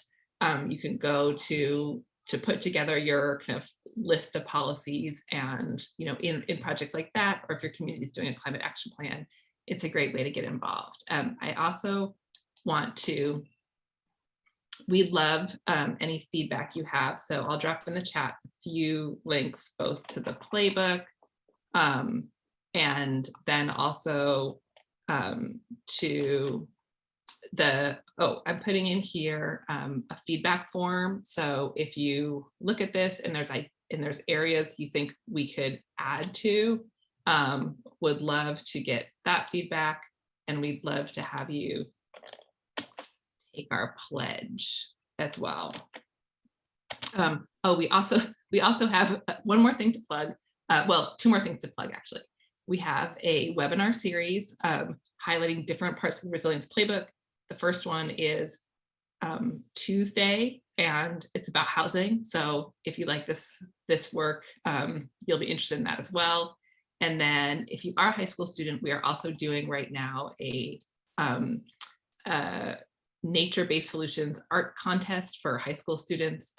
If we'd love to have you share with your classmates as well, a way to how you're expressing, how we're building, using nature to protect our own communities through art. I think those are, sorry for the talking really quickly, but wanted to give you a quick overview of what we're doing, and would love to have you involved in this work in any way you can be. That's perfect. Thank you so much, Amanda. And we'll make sure that all of those links get included in our next email to all of the attendees, so that if you guys want to watch that webinar or get involved or give feedback, whatnot, you can do that. And I will just wholeheartedly agree with her statement that it is incredibly impressive when high schoolers engage at the local level when it comes to policy, especially land use policy. And so definitely look into doing that, and reach out to the Bay Area Board if you're having a hard time getting involved in local organizations to support you in doing that. And up next, I get to introduce a couple of individuals to talk about carbon footprints. So we have two speakers here. The first is Dr. Chris Jones, who is the director of the Cool Climate Network. It operates in partnership with the University of California, Berkeley, where he is a lecturer. He is a leading expert in carbon footprint analysis. And then after his presentation, he'll be joined by Ben Gould.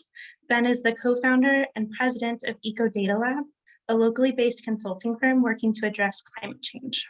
Cool Climate Network and Eco Data Lab work together to prepare greenhouse gas inventories and climate action strategies for local jurisdictions. Thank you both so much for being here today. Sure, absolutely. Thank you, Danielle. And I guess I'm going to be presenting first. Hi, everybody. I'm Chris Jones, and I'm going to share my screen. Can you hear me okay? Looks like everything's going all right. All right. Well, really wonderful to hear about the Resilience Playbook. I'm sure that's a reference I'm going to be going back to over and over again. Wonderful to see that, really trying to solve the same types of problems that we are, in that providing information in easy to digestible way.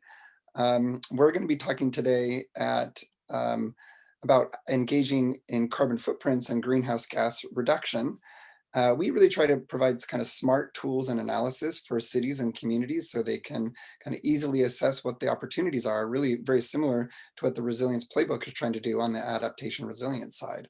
Today we're going to be talking about engaging people at their multiple spheres of influence, from individual level and also interpersonal level with your peers, at the organizational level or your place of work, in your communities and public policy.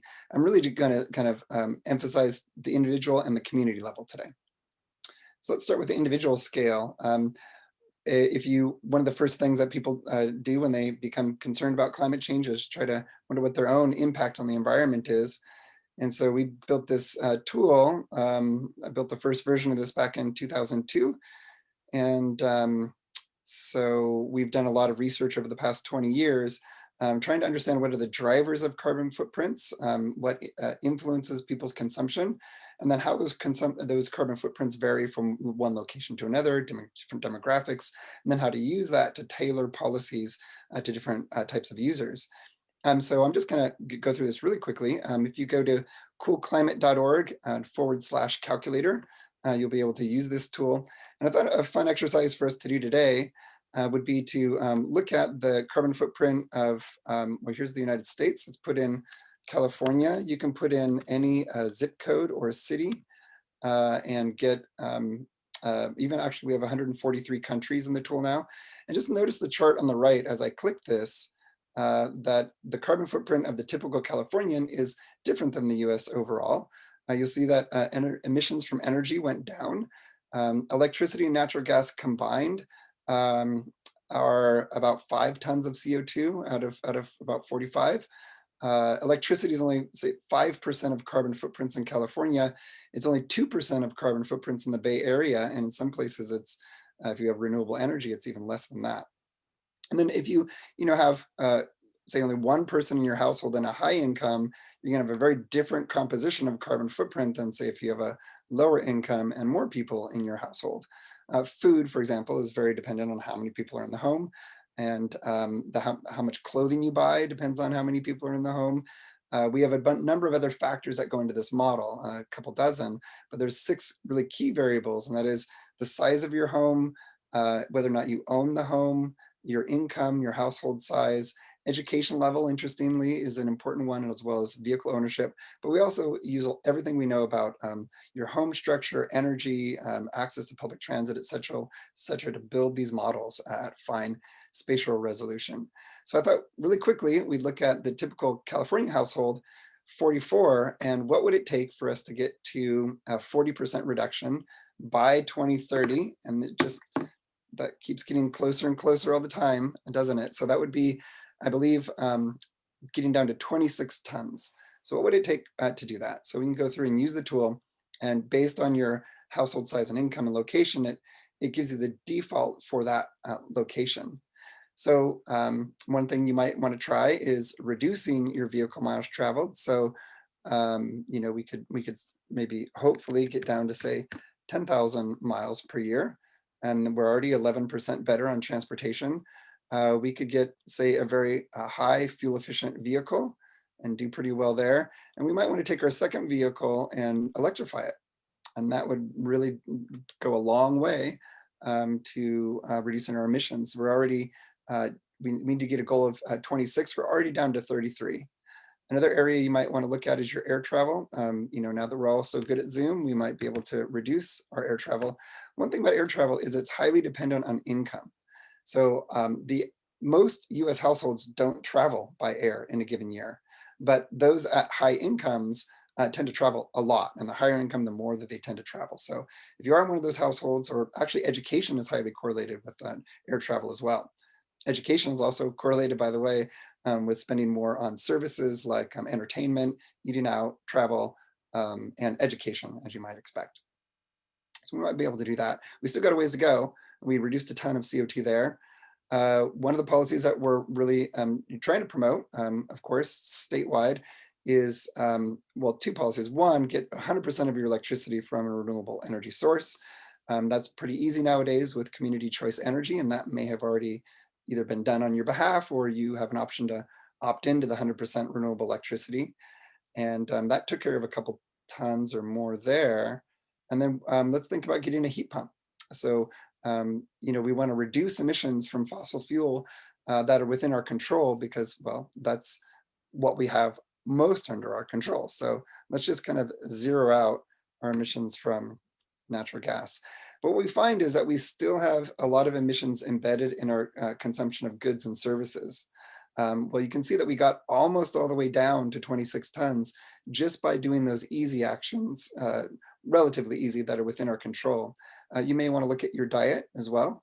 So Americans waste about 25% of the food that we buy, and we overeat by about 25%. We also eat more meat, and that's good for us, and that's certainly good for the planet. And so you might want to reduce your meat and dairy consumption. There, lo and behold, we're down to 25 tons. We didn't have to deal with our shopping of goods and services to get there. However, that's just to meet our target for 2030. By 2030, if we can get down to here, we still need to reduce 5% per year in order to get to our 2050 target. So we have to do just as much in the next decade that we did in this decade in order to continue to meet our targets. And that really does require us to work at all of our spheres of influence. So let me jump back over to this presentation here. And let's think about some of these other ways that we can engage in climate action. So the interpersonal scale, there are a lot of ways in which we've learned over the several decades, a lot of learning from the health community about how to engage people in changing their behavior. I've been involved for the past 12 years in this wonderful conference called the Behavior, Energy, and Climate Change Conference. If you want to learn about how to engage individuals and organizations in climate action, how to change people's behavior, how to basically get people to do what they already want to do by making it easier, simpler, more fun, more social, using different levers that we have, persuasive messaging. There's a whole list of strategies that you can use to understand your audience, tailor programs that are going to be more meaningful to them. One program that we've done at the University of California, working at the organizational scale, incorporating a lot of these lessons is the Cool Campus Challenge. So I've run 5 statewide programs, 3 engaging cities called Cool California Challenge. Then the last 2 programs engaging University of California students, staff, and faculty. And what we find is people have a really, they don't have a lot of confidence in their ability to make a meaningful contribution to solve climate change as an individual, but collectively, the efficacy or your belief in your ability to create meaningful change goes way up when you can engage in a program. So thinking about high school students, how to engage them or your organizations, faith-based organizations, your place of work, engage in a program that can make your community better and more sustainable. And that is much more meaningful. So I highly recommend doing that. In this particular program, we were really proud that we got people to take 9 actions each, over 9 actions. And by an action, you had to fill out a little, had to write a little blurb about what you did, take an action. It was gamified, upload a photo. So really, trying to share what people are doing, because everybody does something. In fact, most people do a lot of things to be low carbon, and they want to share that with others. And we really can learn a lot from each other. So that's one of the key lessons that we've had over these years on community engagement. Or organizational level engagement.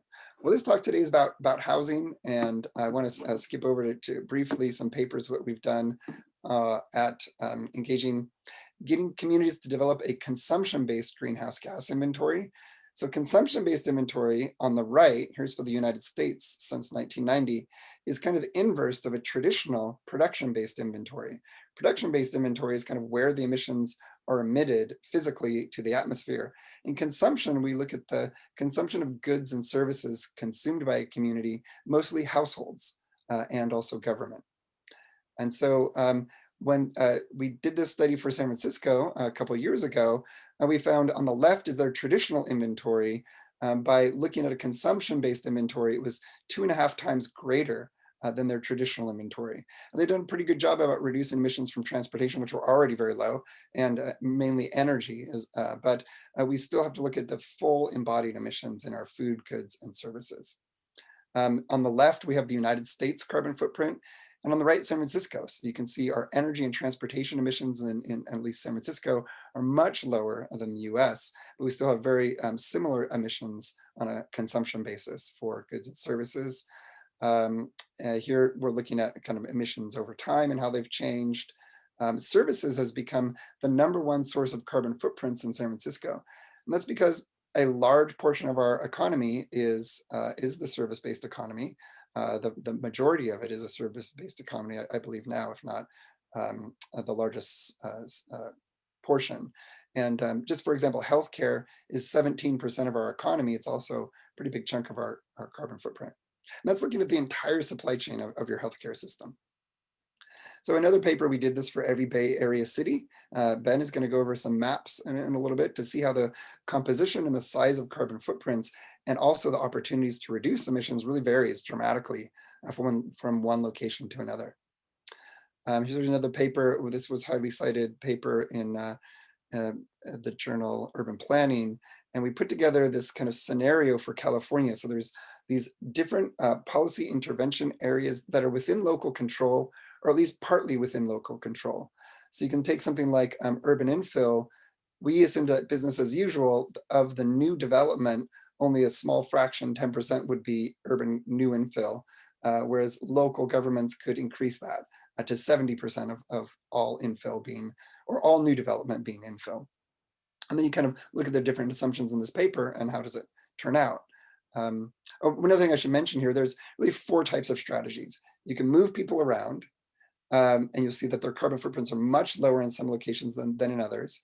And given that location where people live, you can get them to consume less. So bike, reduce their travel, reduce their consumption of food and goods and services, et cetera. You can get them to buy more efficient technologies, or you can have a renewable energy strategy to just focus on the fuels. And when we do this for all of California, here's our target for getting down to 2050. We were able to do very close to our 2050 target, about 70% reduction in this scenario. And one of the key findings is that over 1/3 of the total emission reduction potential is not only partially within local government control, it requires local governments and communities to be involved. So setting local policy, for building policy, for charging infrastructure, for electrification, for urban infill, energy efficiency, all of this requires local governments to be involved. And you'll see that urban infill had a 7 out of 102 ton total reduction. That's because a lot of the new housing is a small fraction of the total housing that we have, right? So if you want to look at infill as a kind of a medium-term strategy,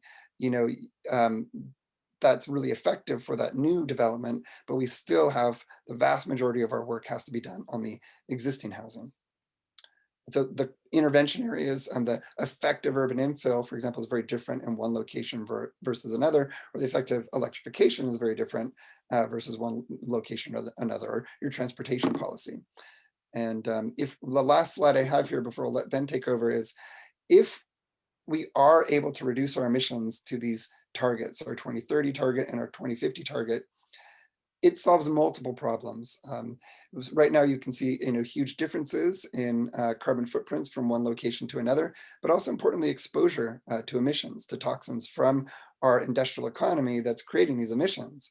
And if we're able to have a completely low carbon economy, kind of those disparities will disappear. And this is certainly a much better, healthier future.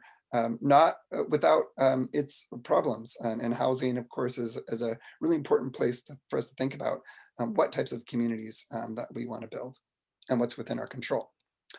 And with that, there's policy scale too, and there's even a bigger area that I think, which is your own creative potential to kind of disrupt the system. So if you've got those disruptive ideas, that is your biggest place to have an influence.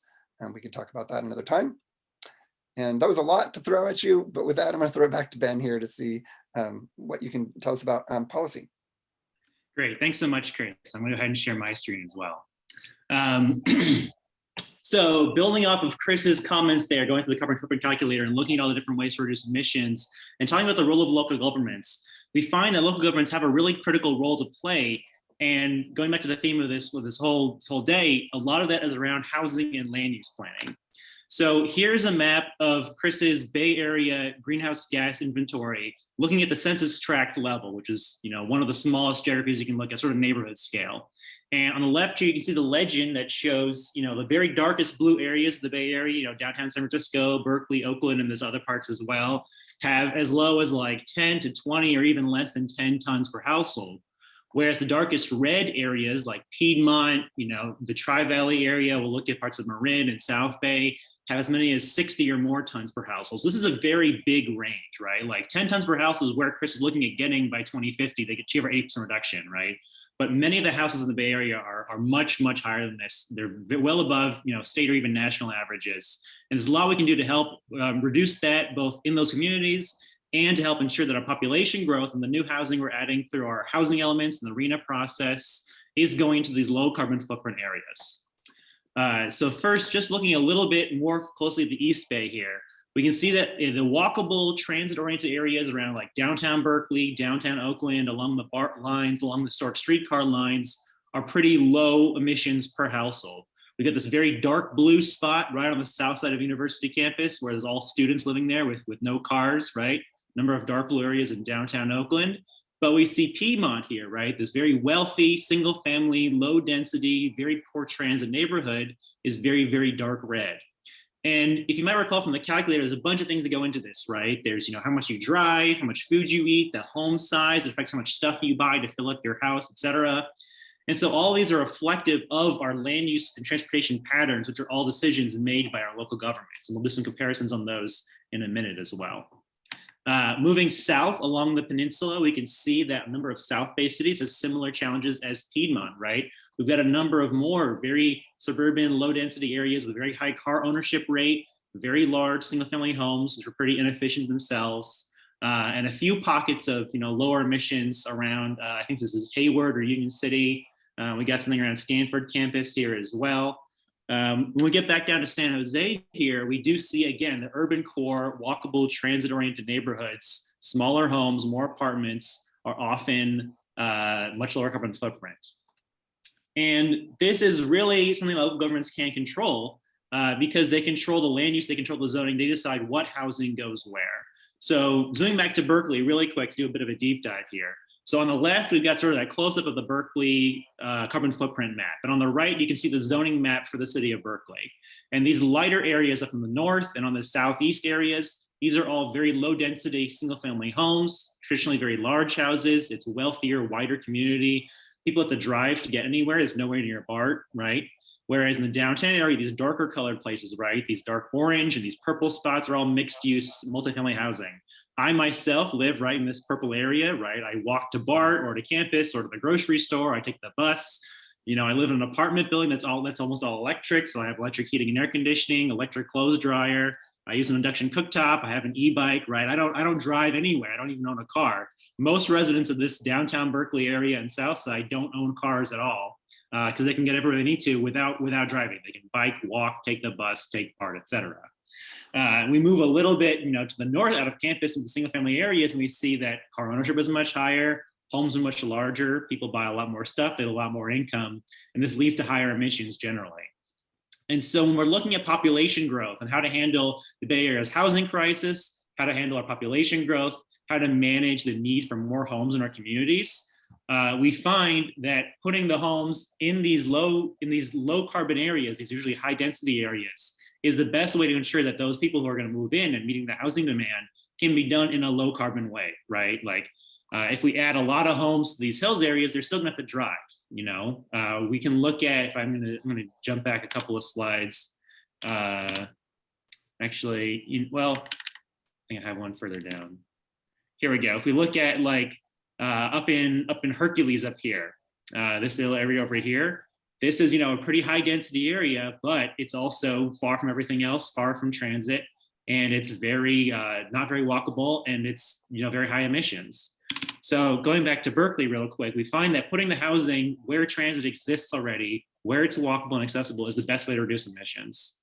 Berkeley's not the only example of this. Palo Alto is another good example, right? We see, right next to Stanford campus, it's very low emissions. We had some relatively high density there for all the students, as well as in the sort of downtown core of Palo Alto, where it's mixed use again. But the single family neighborhoods of Palo Alto, very high emissions, very high car ownership, wealthy households with large homes. It's not limited to college towns. Going back to the North Bay, we can see, a string of downtown areas in Santa Rosa and Petaluma and Napa and Vallejo, and even like Mill Valley have lower emissions. Because again, looking at, for example, Petaluma here, we see that the denser areas in downtown Petaluma, right, where they have these sort of purple and dark brown areas, are the lower emissions areas. And the ones that are wealthier, lower density, more car dependent are, again, just higher emissions overall. So very briefly, before I run out of time, we're going to look at this policy comparison calculator. And I think you can all see, yeah, you can see the website here now. So this is just looking at, on the right, we have California average, right? And in most places in California, heating, electrification, VMT reduction are some of the biggest things you can do in your community to reduce emissions.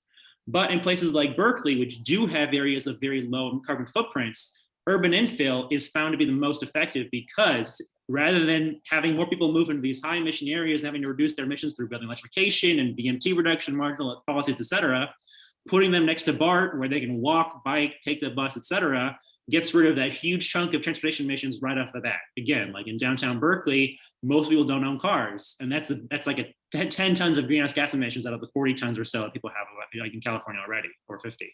So urban infill and putting people where they don't need to drive is absolutely number one critical biggest thing. If we look at other cities like Palo Alto, it varies, right? So in Palo Alto, urban infill is still important because they do have areas where it can be done, but it's not as important relative to other things as it was in Berkeley, where it has much more areas that can be done. Palo Alto, heating, electrification, and commercial efficiency are pretty important as well. Urban infill is still very important, but there are other policies that matter too. If we look at somewhere like Woodside, which tried to ban all new duplexes, right? Oh, we don't even have Woodside in there, Chris. What about that? Let's look at Pacifica. So Pacifica is, on the coast. We didn't get to look at it on the maps here, but it is very low density, and there isn't a lot of good infill opportunities. There's no transit out there whatsoever. And so heat electrification and commercial and VMT reduction are really important.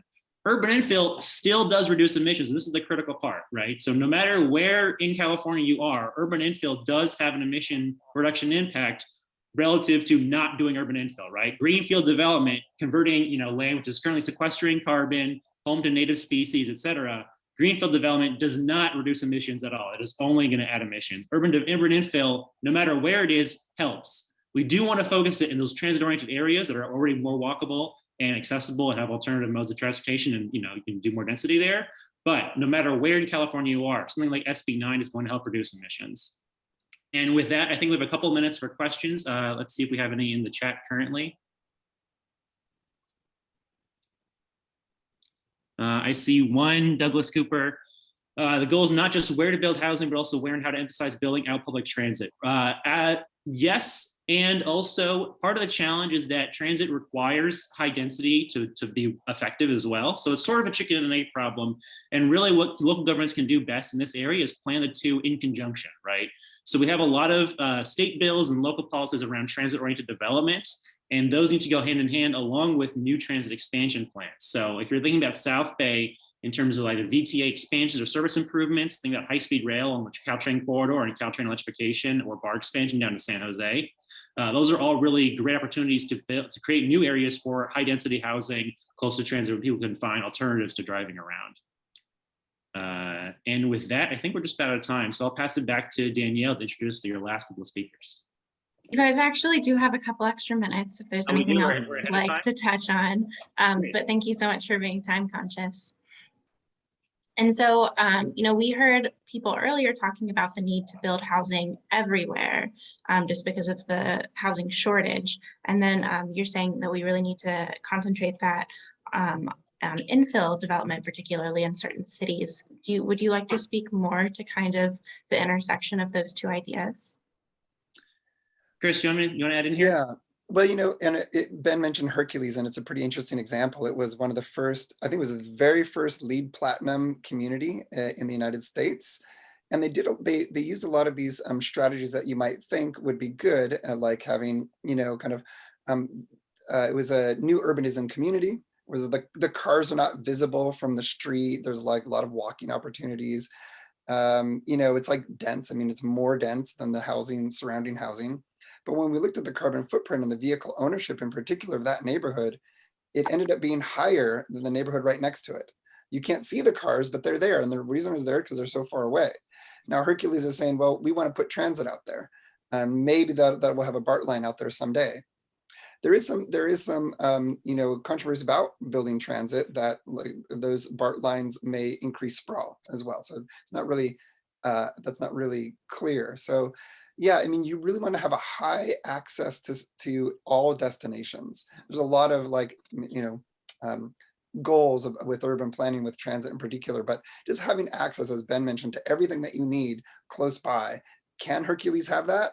I'm not so sure. Are they going to be willing to get on the BART to go for everything that they want to do in the Bay Area? I don't know about that either. So, you really have to think holistically. I mean, there are opportunities in these cool downtown areas that have access to everything. Those are typically tend to be great places to put people because they can get most of their needs just right around them. And people love to live there, particularly young people. But not without challenges. In our model, we assume no displacement.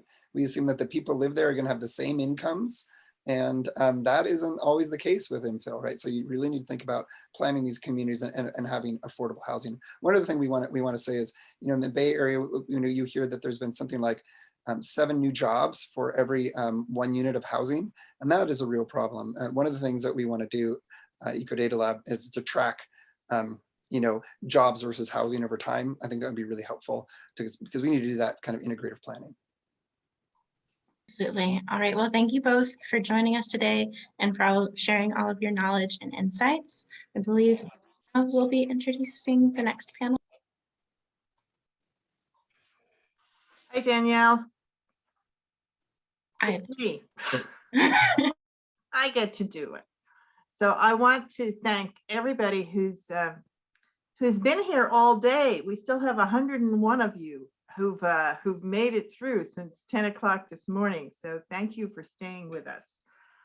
This is our closing panel, and it's as you could expect, a really important one because it finishes up our day with 2 electeds who actually are going to be moderated by a former elected. Michael Lane is the State Policy Director for SPUR, which is a public policy think tank in San Francisco. And he's worked for years. He was a policy director for the nonprofit Housing Association of Northern California, and also formerly held elective office as both a school board member and on a city council.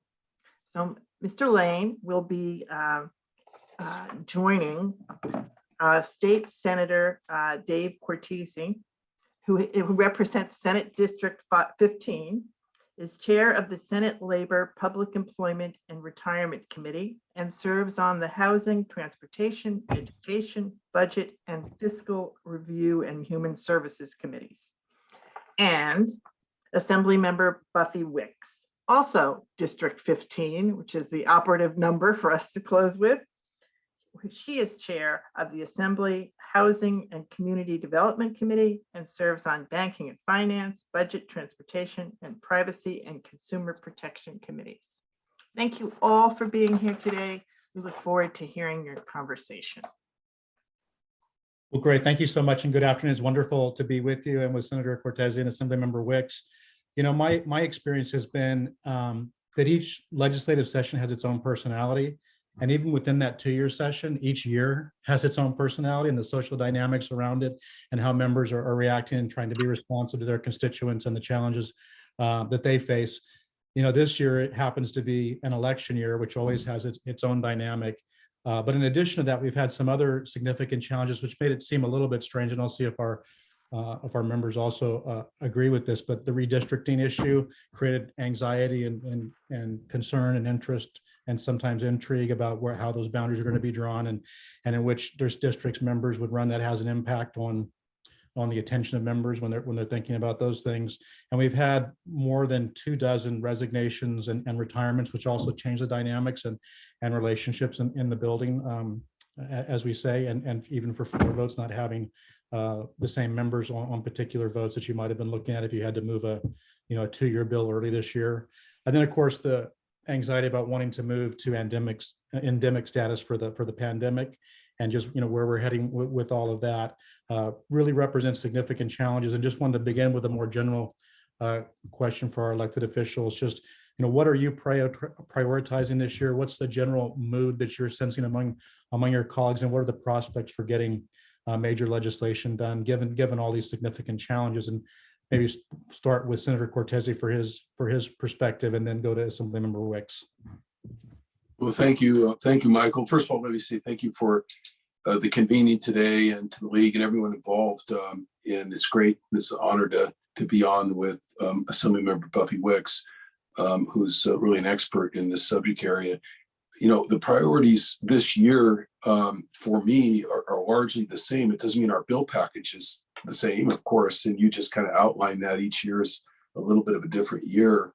But for those of us from the Bay Area, I think, it's fair to say that with this governor and in the state right now, the issues that you work on with local government, that I used to work on with local government, that you see in the Bay Area day in, day out, are really the issues that, we're trying to make a big difference on. And aside from the pandemic, and that alone, of course, as you know, is something that keeps us busy just about every day of the week. So, mental health in schools, housing, homelessness, which is, rightfully become even more and more of a lightning rod issue politically, but it's never escaped the full attention of the legislature since I've been there. And, I think for at least a couple of years since I've been there, certainly under this governor, it's been a huge priority. And people still feel that we're on a little bit of a treadmill in that regard. But it's better to be on a treadmill and making some progress than I think where we were a couple of years ago. It's just that so much more needs to be done. The legislature is quite aware of that. And I think you'll continue to see major resources and assistance to local governments in that regard.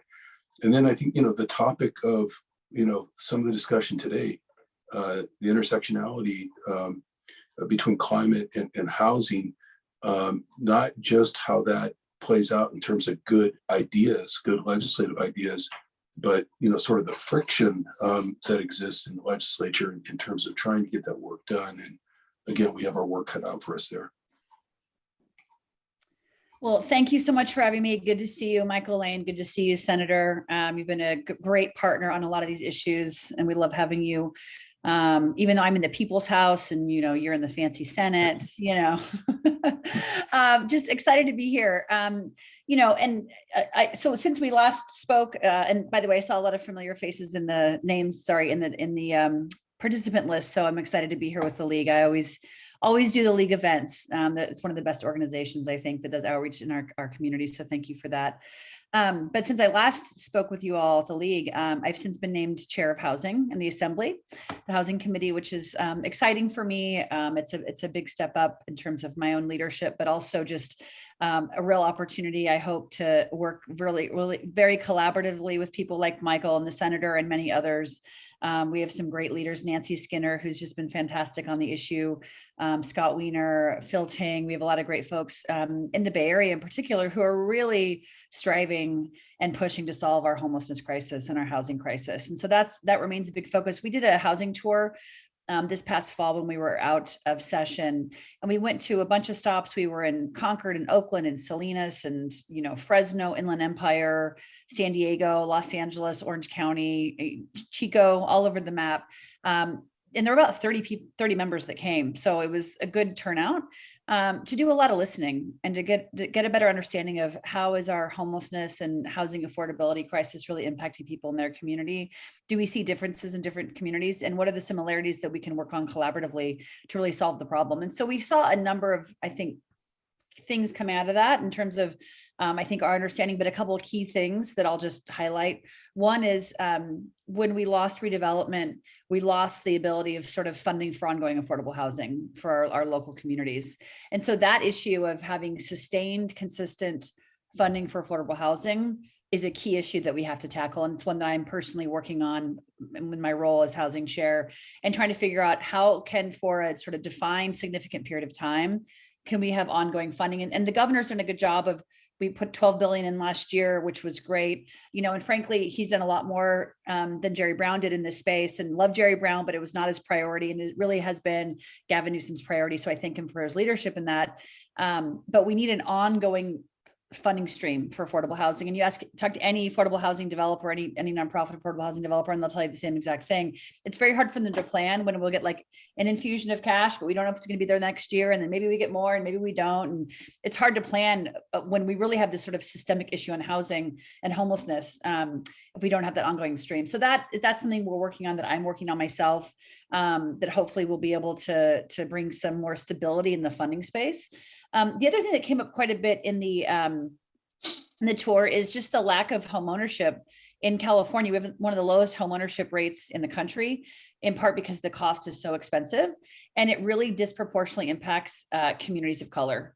You know, for communities of color in particular, it is very difficult to afford the down payment. The supply is not there. You know, our lower income communities are getting beaten out by all cash offers, some of whom are foreign investors and others. And it's just incredibly competitive. It's very difficult. And really, that's how we build wealth in our society, is through owning your home. And right now, it's that is out of grasp for many people. So there's going to be a lot of work done in that space. You know, and the other thing that came up at almost all the stops was just this tension, this sort of NIMBY versus YIMBY tension, right? Which can also be, I think, a little bit associated with the sort of local control versus state action conversation. And that came up quite a bit in a lot of our conversations, which were very heated and worthwhile having. You know, and I have a particular point of view on that. You know, I think we need to be building housing at all income levels, low income, subsidized, you know, for our very low income folks, middle income housing, market rate housing. We need about 3.5 million homes compared to where we are now. So that means building at all income levels. And so that means supporting things like SB 9 and things like that, which I believe the league took a pause, I think supported that bill. So appreciate that. And those bills can be very contentious in the legislature, but I think that type of, you know, zoning reform and supporting more transit oriented housing and things of that nature are going to be very, very critical, in addition to some of the things that I mentioned. So those are some of the key things that came out of our tour that we're focused on in the legislature at the moment, amongst many other things. That's great. And Senator, you also done a lot of work on decarbonization of our buildings, and just wanted to see if you give us an update on what you're doing there and what the prospects are to move those bills. Yeah, great, Michael. And I just want to add, you know, I was on the session, the piece of the session that just ended the first year, to the Assembly members' comments. You know, there were 31 bills, housing bills signed. I know you know that. I don't know if all the listeners know that, last year by the governor, and that was a lot of work by Assembly members and senators, you know, to get those bills on his desk. SB 9 and SB 10, two of them that were a bit controversial. One of my bills, SB 791, which puts a surplus property unit into HCD so that local agencies like school districts have some help, some expertise putting housing on their extra land. As you see, the idea of schools closing, which I don't necessarily support, but when you see this notion out there that there's land that government owns that's sitting there, you know, it's a big opportunity. This year, a couple things with Senator Allen. We are introducing a bill that will, among other things, bring decarbonization into the SCS process in the region, so that instead of just trying to reach these targets with tailpipe emissions in terms of GHG reductions, you know, and as you know, through the SCS, the idea is to link transportation and housing planning, not only in the Bay Area, but in all regions in the state, to reduce vehicle miles traveled, to do whatever we need to do to reduce emissions, you know, and to get to where we need to go in terms of goals. But we're not counting decarbonization right now, because basically those plans roll up. They roll up the general plans from the cities and the counties, and that information's not available. So when San Jose adopts 100% electrification going forward, that's in their building code. It doesn't show up in those planning documents. So we're trying to correct that. Something I think is kind of exciting on another bill, SB 1297, which I just introduced, that is a climate restoration bill that calls for carbon reduction in building materials across all sectors, all construction, residential, commercial, you name it. And we do have the initial backing of building trades on that, as well as the technology sector, Blue Planet and Silicon Valley and some other folks. So we're excited about where that's going to go. And in SB 1385, also a new bill coming from me. And again, I'm just answering your question about decarbonization and whether I'm continuing with that idea of reducing building emissions. SB 1385 is a multifamily solar bill that requires the utilities to pay for solar installations in multifamily communities of concern, low income multifamily communities. And without getting into the weeds on exactly how that'll work, I mean, they will basically go in and lease rooftops, pay the landlords those leases, turn around and split the solar revenue 50-50, 50% to them and 50% to the low income ratepayers. That's never been done. As you know, solar has been something for the most part that has benefited the affluent, and it feeds into that sort of culture of redlining that we've been trying to break in the state, where those who can afford it get it, and those who don't want it but can't have it. So we're trying to break through there. So those are a few things we're working on this year, amongst others. One thing that's not directly related to housing on the climate side is I'm really proud to be a principal co-author with Assemblymember Luz Rivas on her climate education bill that she just introduced, getting climate education into our schools. I mean, I just believe ultimately political will, decisions, the culture of our state in terms of climate, it ultimately has to change by regenerating the thinking of an entire generation, having our young people coming up knowing what the right thing to do is, right from the beginning. Anyway, thanks for the question, Michael. Great, thank you. Assemblymember Witt, you've always been a tremendous champion of infill development and transit-oriented development as a climate strategy, and was excited to see your density bonus bill for 100% affordable buildings in low VMT areas. They could have actually additional height. I wanted to see if you just wanted to share about that and other bills in your package. Yeah, I mean, to me, these are the types, this is how we should be building, and I've said this for a long time, it's not solving our housing crisis by building out as far as the eye can see is not the solution. We shouldn't be building more sprawl. We shouldn't be building, and I have people in my community who work in Oakland and Berkeley, and they have to live in Tracy or beyond, and they have to spend 4 hours a day on the road round trip because they can't afford to live in the community in which they work, the community in which they were raised, the community in which they want to raise their children, but they have to go further out if they want to purchase a home. And that's why the realtors say, drive till you qualify, right? That's what that expression means. But that's not how we should be living our life if we want to achieve our climate change goals. When 41% of our greenhouse gas comes out of our exhaust pipes, and we have folks who are doing these commutes, and it's terrible for the environment, and it's terrible for their quality of life and their connectivity to their community if they're having to spend so much time out of their community. And so that's why I'm a big supporter of infill development and building on our current footprint and building more densely, and being creative with how we do that. And so in areas where we don't have to drive a lot or we have sustained public transportation, we should be doing everything we can to build taller and more densely in those places. And I use my neighborhood as an example. I live in Rockridge in Oakland, and it's primarily single family zoned neighborhood.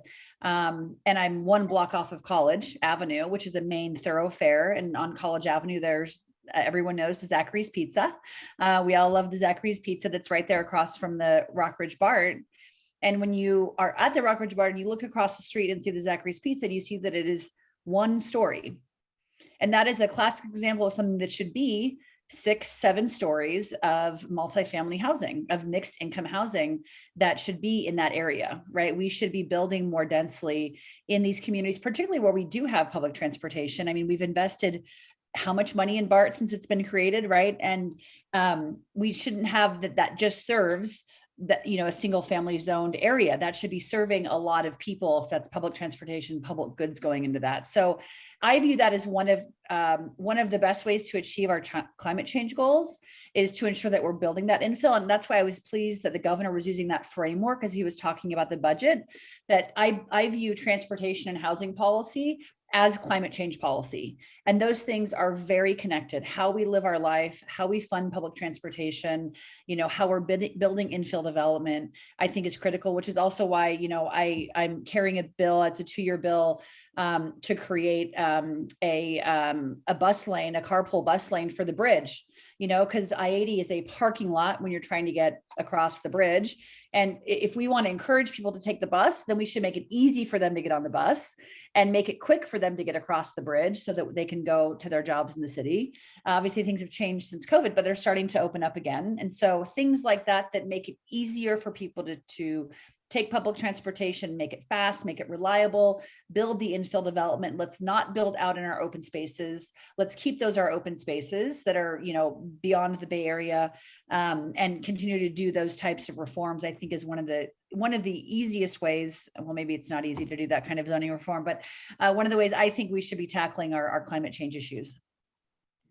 Great. Yeah, thank you so much for authoring that bill too, for the dedicated bus lane for the Bay Bridge, top priority for Spur, because if folks are willing to take the bus, and they should get the advantage of being able to move a little bit faster to incentivize that. So we're grateful for that. And as you had mentioned, the governor released his budget last month, over $20 billion in discretionary funding. And Ms. Wicks, as you had mentioned, he explicitly called out housing as a climate strategy in that budget, which was really exciting to see, and those targeted investments. But wanted to ask both of you, what's your strategy? Do you like what the governor's proposing in terms of expenditures? Do you have other places you'll be focusing on as the legislature works on its proposed budgets as well? Senator Cortez. Yeah, no, thanks. You know, it's a great question. Certainly, I support what he's doing in the base budget in that regard, and the legislature, we're already meeting in caucuses and in retreats and everything we can in terms of trying to get our own budget priorities in place. And that ends up, for those who are listening, kind of a negotiation, almost a bargaining table between the legislature and the governor. And we ask for more in a lot of areas, especially these areas that you can tell, we both have passion for, and so many others do, in our caucuses. So that'll happen. I just, Senator Weiner, who's been a leader in our, our Bay Area delegation here as well on housing, obviously, he and I have talked about, the need for more resources in terms of housing finance. He just held an informational hearing with our budget subcommittee, and being a member of that committee, I was there earlier this week, where the real stark details of how limited tax credits and other forms of financing assistance are in the state. So we can help people, whether it's school districts that want to build housing, whether it's nonprofit housing builders. We can zone, we can't zone, but we can do the SB9s of the world and try to accelerate the zoning process and things like that. But ultimately, oftentimes, as so many of us know, the tipping point for a lot of these projects is not a huge lift, but it's enough to make it something that's on the whiteboard, and instead something that's actually, putting a shovel in the ground. And sometimes, as we've seen in my own county, in Santa Clara County, with the Measure A bond, sometimes $10 million on a $150 million, $200 million project is enough to turn it into a reality. We've got to do a lot more. So we're all working on that. How much of that can come out of this year's budget, it's hard to say, but keep in mind, with the GAN limit in play, and I know the league is very, very familiar with that, there's a real premium this year on investing in infrastructure, along with education. So it seems like, if we're going to do those kind of things and try to augment some of these infrastructure development programs, or one-time dollars, this might be the year. So just in terms of the governor's budget, I mean, I think he's demonstrated his commitment to tackling the housing and homeless issue, you know, and ultimately I think your budget is a reflection of that. And I think that his budget demonstrates that. You know, the one thing well, a couple of things I'll say, I still think we'd have to figure out the ongoing funding stream for affordable housing. And we happen to have a governor who cares, but you know, this is not going to be solved overnight. And so figuring out structurally how we fund affordable housing consistently in an ongoing way, I think is going to be a critical piece to solving the problem. And so my office and my staff and my committee are right now exploring different avenues for that and what that could look like to ensure that we are able to do that. So I think that's a piece of it. But with that ongoing funding, I think comes accountability. I think taxpayers are willing to pay to solve the problem for homelessness, but they want to see an ROI on that. You know, they want to see that it's working. They want to see that there's not just more tent encampments being popped up, you know. And so I think making sure that we have the mechanisms in place to ensure that that we are actually solving the problem, I think is I think that's true on any government issue, on any government program. And Lord knows we have work to go on like EDD and other things like that. But I think that's critical because, you know, you have a relationship with the voters where you're saying to them, we can solve this, let's do it, here's how we're going to do it. You know, we want to have trust in that relationship, and that means actually solving the problem. So I think the accountability piece, I think, is going to be really important. And then on the infrastructure piece, as the senator mentioned, you know, we're going to get a lot of money from the federal government because of the infrastructure bill that was signed. And I was lucky to be at the White House for the signing ceremony for that. And it's funny because like in the California legislature, like I've had 21 bills signed into law, and in DC, it's like, that was the one signing ceremony of maybe like his whole term, you know? So it's harder to get stuff done there. But, you know, with those federal funds, you know, we're exploring right now, are there ways that some of those infrastructure funds can go towards fees for development for housing, which it remains a very kind of hard issue, I think, for developers and cities to get those fees paid for. So we're exploring other things. And then the last thing I'll say is, you know, with all the money that we need, we also need accountability for our local municipalities to move forward and actually lay the pathwork to build the housing, you know. And so figuring out, again, that accountability piece, I think, is going to be important for the cities as well, to say, okay, yes to housing, yes in my backyard, yes, we have to build this. Great, thank you. You probably knew I had to ask you this question, but we recently had some high-profile infill housing developments that were challenged by CEQA litigation, and now we have the UC admissions court decision. And just wanted to get your sense on what are the prospects for maybe CEQA reforms, or what could that look like? Is that a longer term project, or is there something That's a super easy question, non-controversial at all. People are dying to know now. Yeah, and let's talk about Prop 13 after, and you know, what other conversational topics you want. You know, I think, I don't know if you're referring to the San Francisco development. I can't remember, I don't remember exactly what the development's called, but the one that the Board of Supervisors turned down, which to me was just like, I just didn't understand that at all. Like, this is exactly the type of project we should be building, right? It's on a parking lot. It is labor built. There is a high percent of affordable housing in that. Like, yes to that project is exactly what we should be doing. And I know that the state is interjecting itself there to say, did they violate some laws here, which it looks like they may have. So those are the types of things we need to continue to support. And on the UC Berkeley situation, I mean, I am like apoplectic that we might have 3,000 students that can't go to Cal because of this lawsuit. And we'll see what happens with regard to, you know, the Supreme Court hearing it out. And obviously the governor did an amicus brief, and we've been tracking it very closely in my office. So we'll see how that plays out. But to the more pointed question around CEQA reform, you know, I think we have to figure out a way that we have to honor the true intent of CEQA. We need a strong understanding of the environmental impacts on projects in our communities. And so I strongly believe that. We also have to figure out a way that CEQA doesn't get used as a tool to stop housing, which we know does happen. And I think that is the fine line that we need to navigate.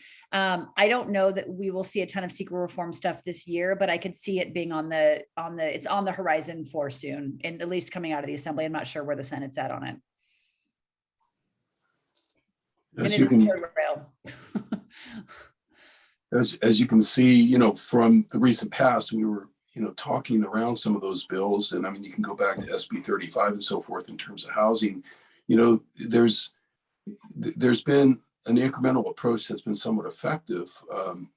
Again, Senator Weiner was just talking in his remarks at our hearing, at our Senate hearing a couple of days ago, about the actual numbers, the actual effectiveness in terms of cutting down process time on some of those SB 35 projects. So the challenge with CEQA is, and Assemblymember Wicks, I thought stated it very well, is the body of CEQA is there for damn good reason. I mean, it's there because we have an environment to protect, and we don't want to be running contrary to hazmat laws or to climate policy or anything else, by just willy-nilly, changing things. So I think the approach has been, for the last couple of years, what are you trying to accomplish? Well, we're trying to accomplish, expedited housing approvals because we have a crisis. Okay, well then let's target some CEQA reform in that regard and make it really very surgical as to housing, at least as much as you can do that with legislation. I agree.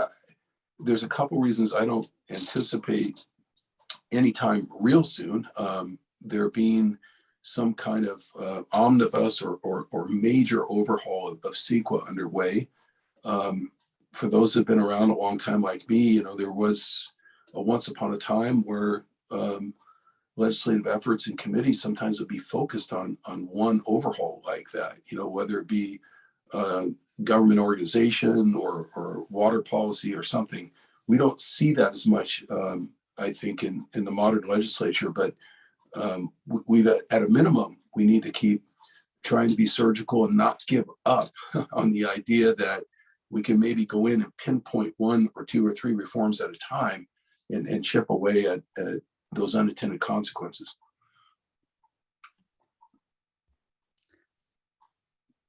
Senator Wicks, did you want to say something else? No, just Okay, agree with Dave. Great.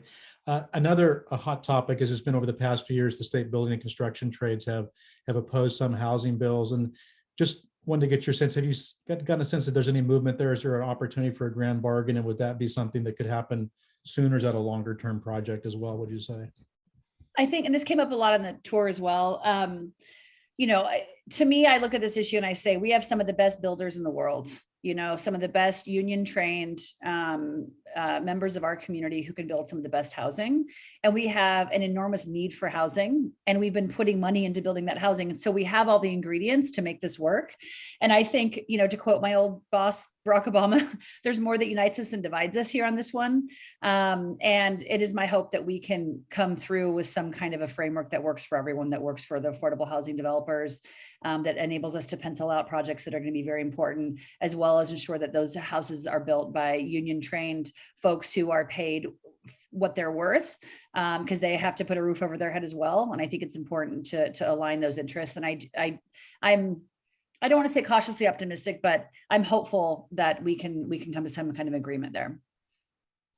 Yeah, I would agree wholeheartedly. And, I'm so happy that Assemblymember Wicks is heading up the Assembly Housing Committee now. And, look forward to working with her. I chair the Senate Labor and Employment Committee. And, those of us who are, friendly to both those issues and passionate about both those issues, working people and housing, I think have a responsibility, and I know the Assembly member agrees with me, to try to help bridge some of those differences. It's one of those things when you're in the legislature, you look to your right, you look to your left, and you say, I think it's me. I think it's me and a couple other members who are going to have to, help bridge those differences. So we look forward to the challenge. Well, great. We're so fortunate to have you both representing us in Sacramento, and are grateful for all the work you do. Just wanted to provide an opportunity to provide any concluding remarks. And we're really grateful that you spent your afternoon here with us today. Thank you so much for the invitation. Thanks for having me, Michael, and the league. My 1.5-year-old is actually about to wake up from her nap, so perfect timing. And just always appreciate the conversation and the civic engagement and civic responsibility that the league always provides. It's tremendous for our communities. Great. Thank you both very much. Take care. And now I'll turn it back over to President Sherry Smith, and want to wish her a very happy birthday, and grateful for all that you do as well.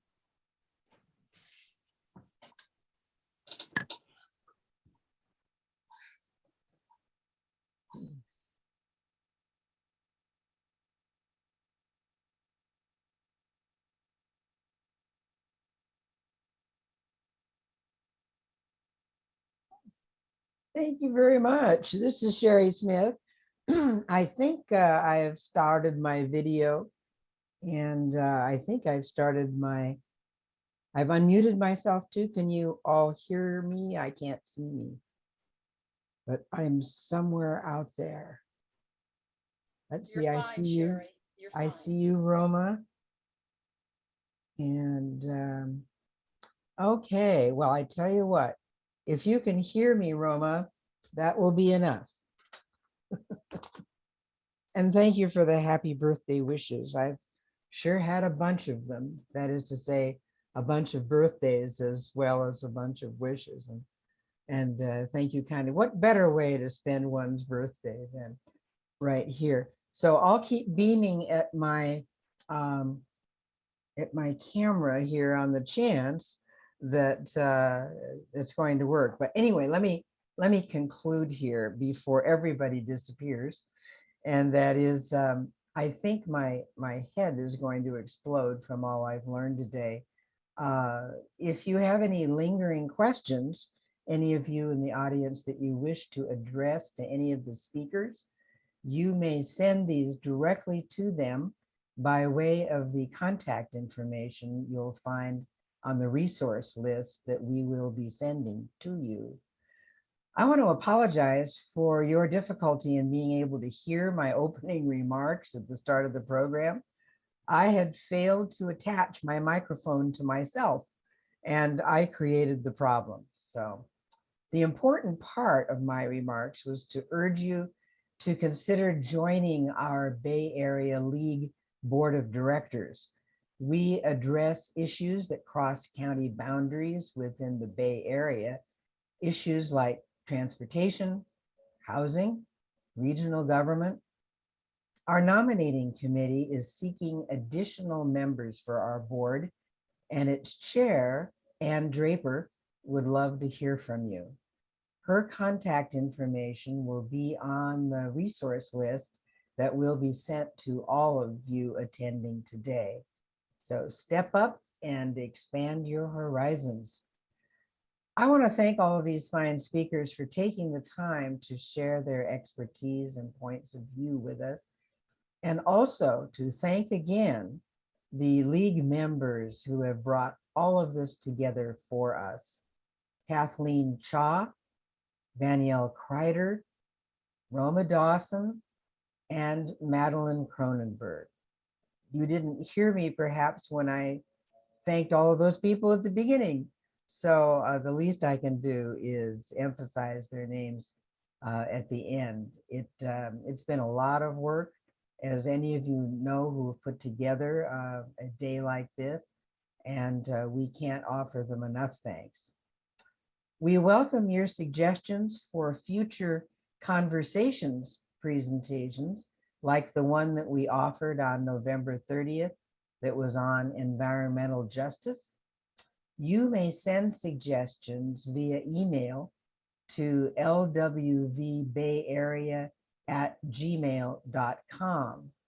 This email address will be on the resource list as well.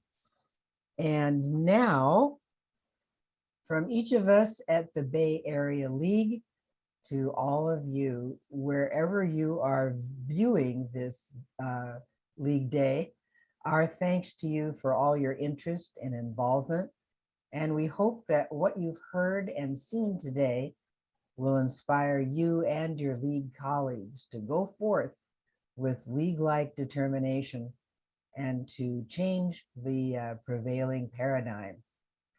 Till next year, when we hope to once again share lunch together as in days of yore. Thanks for coming. And that's my sign off.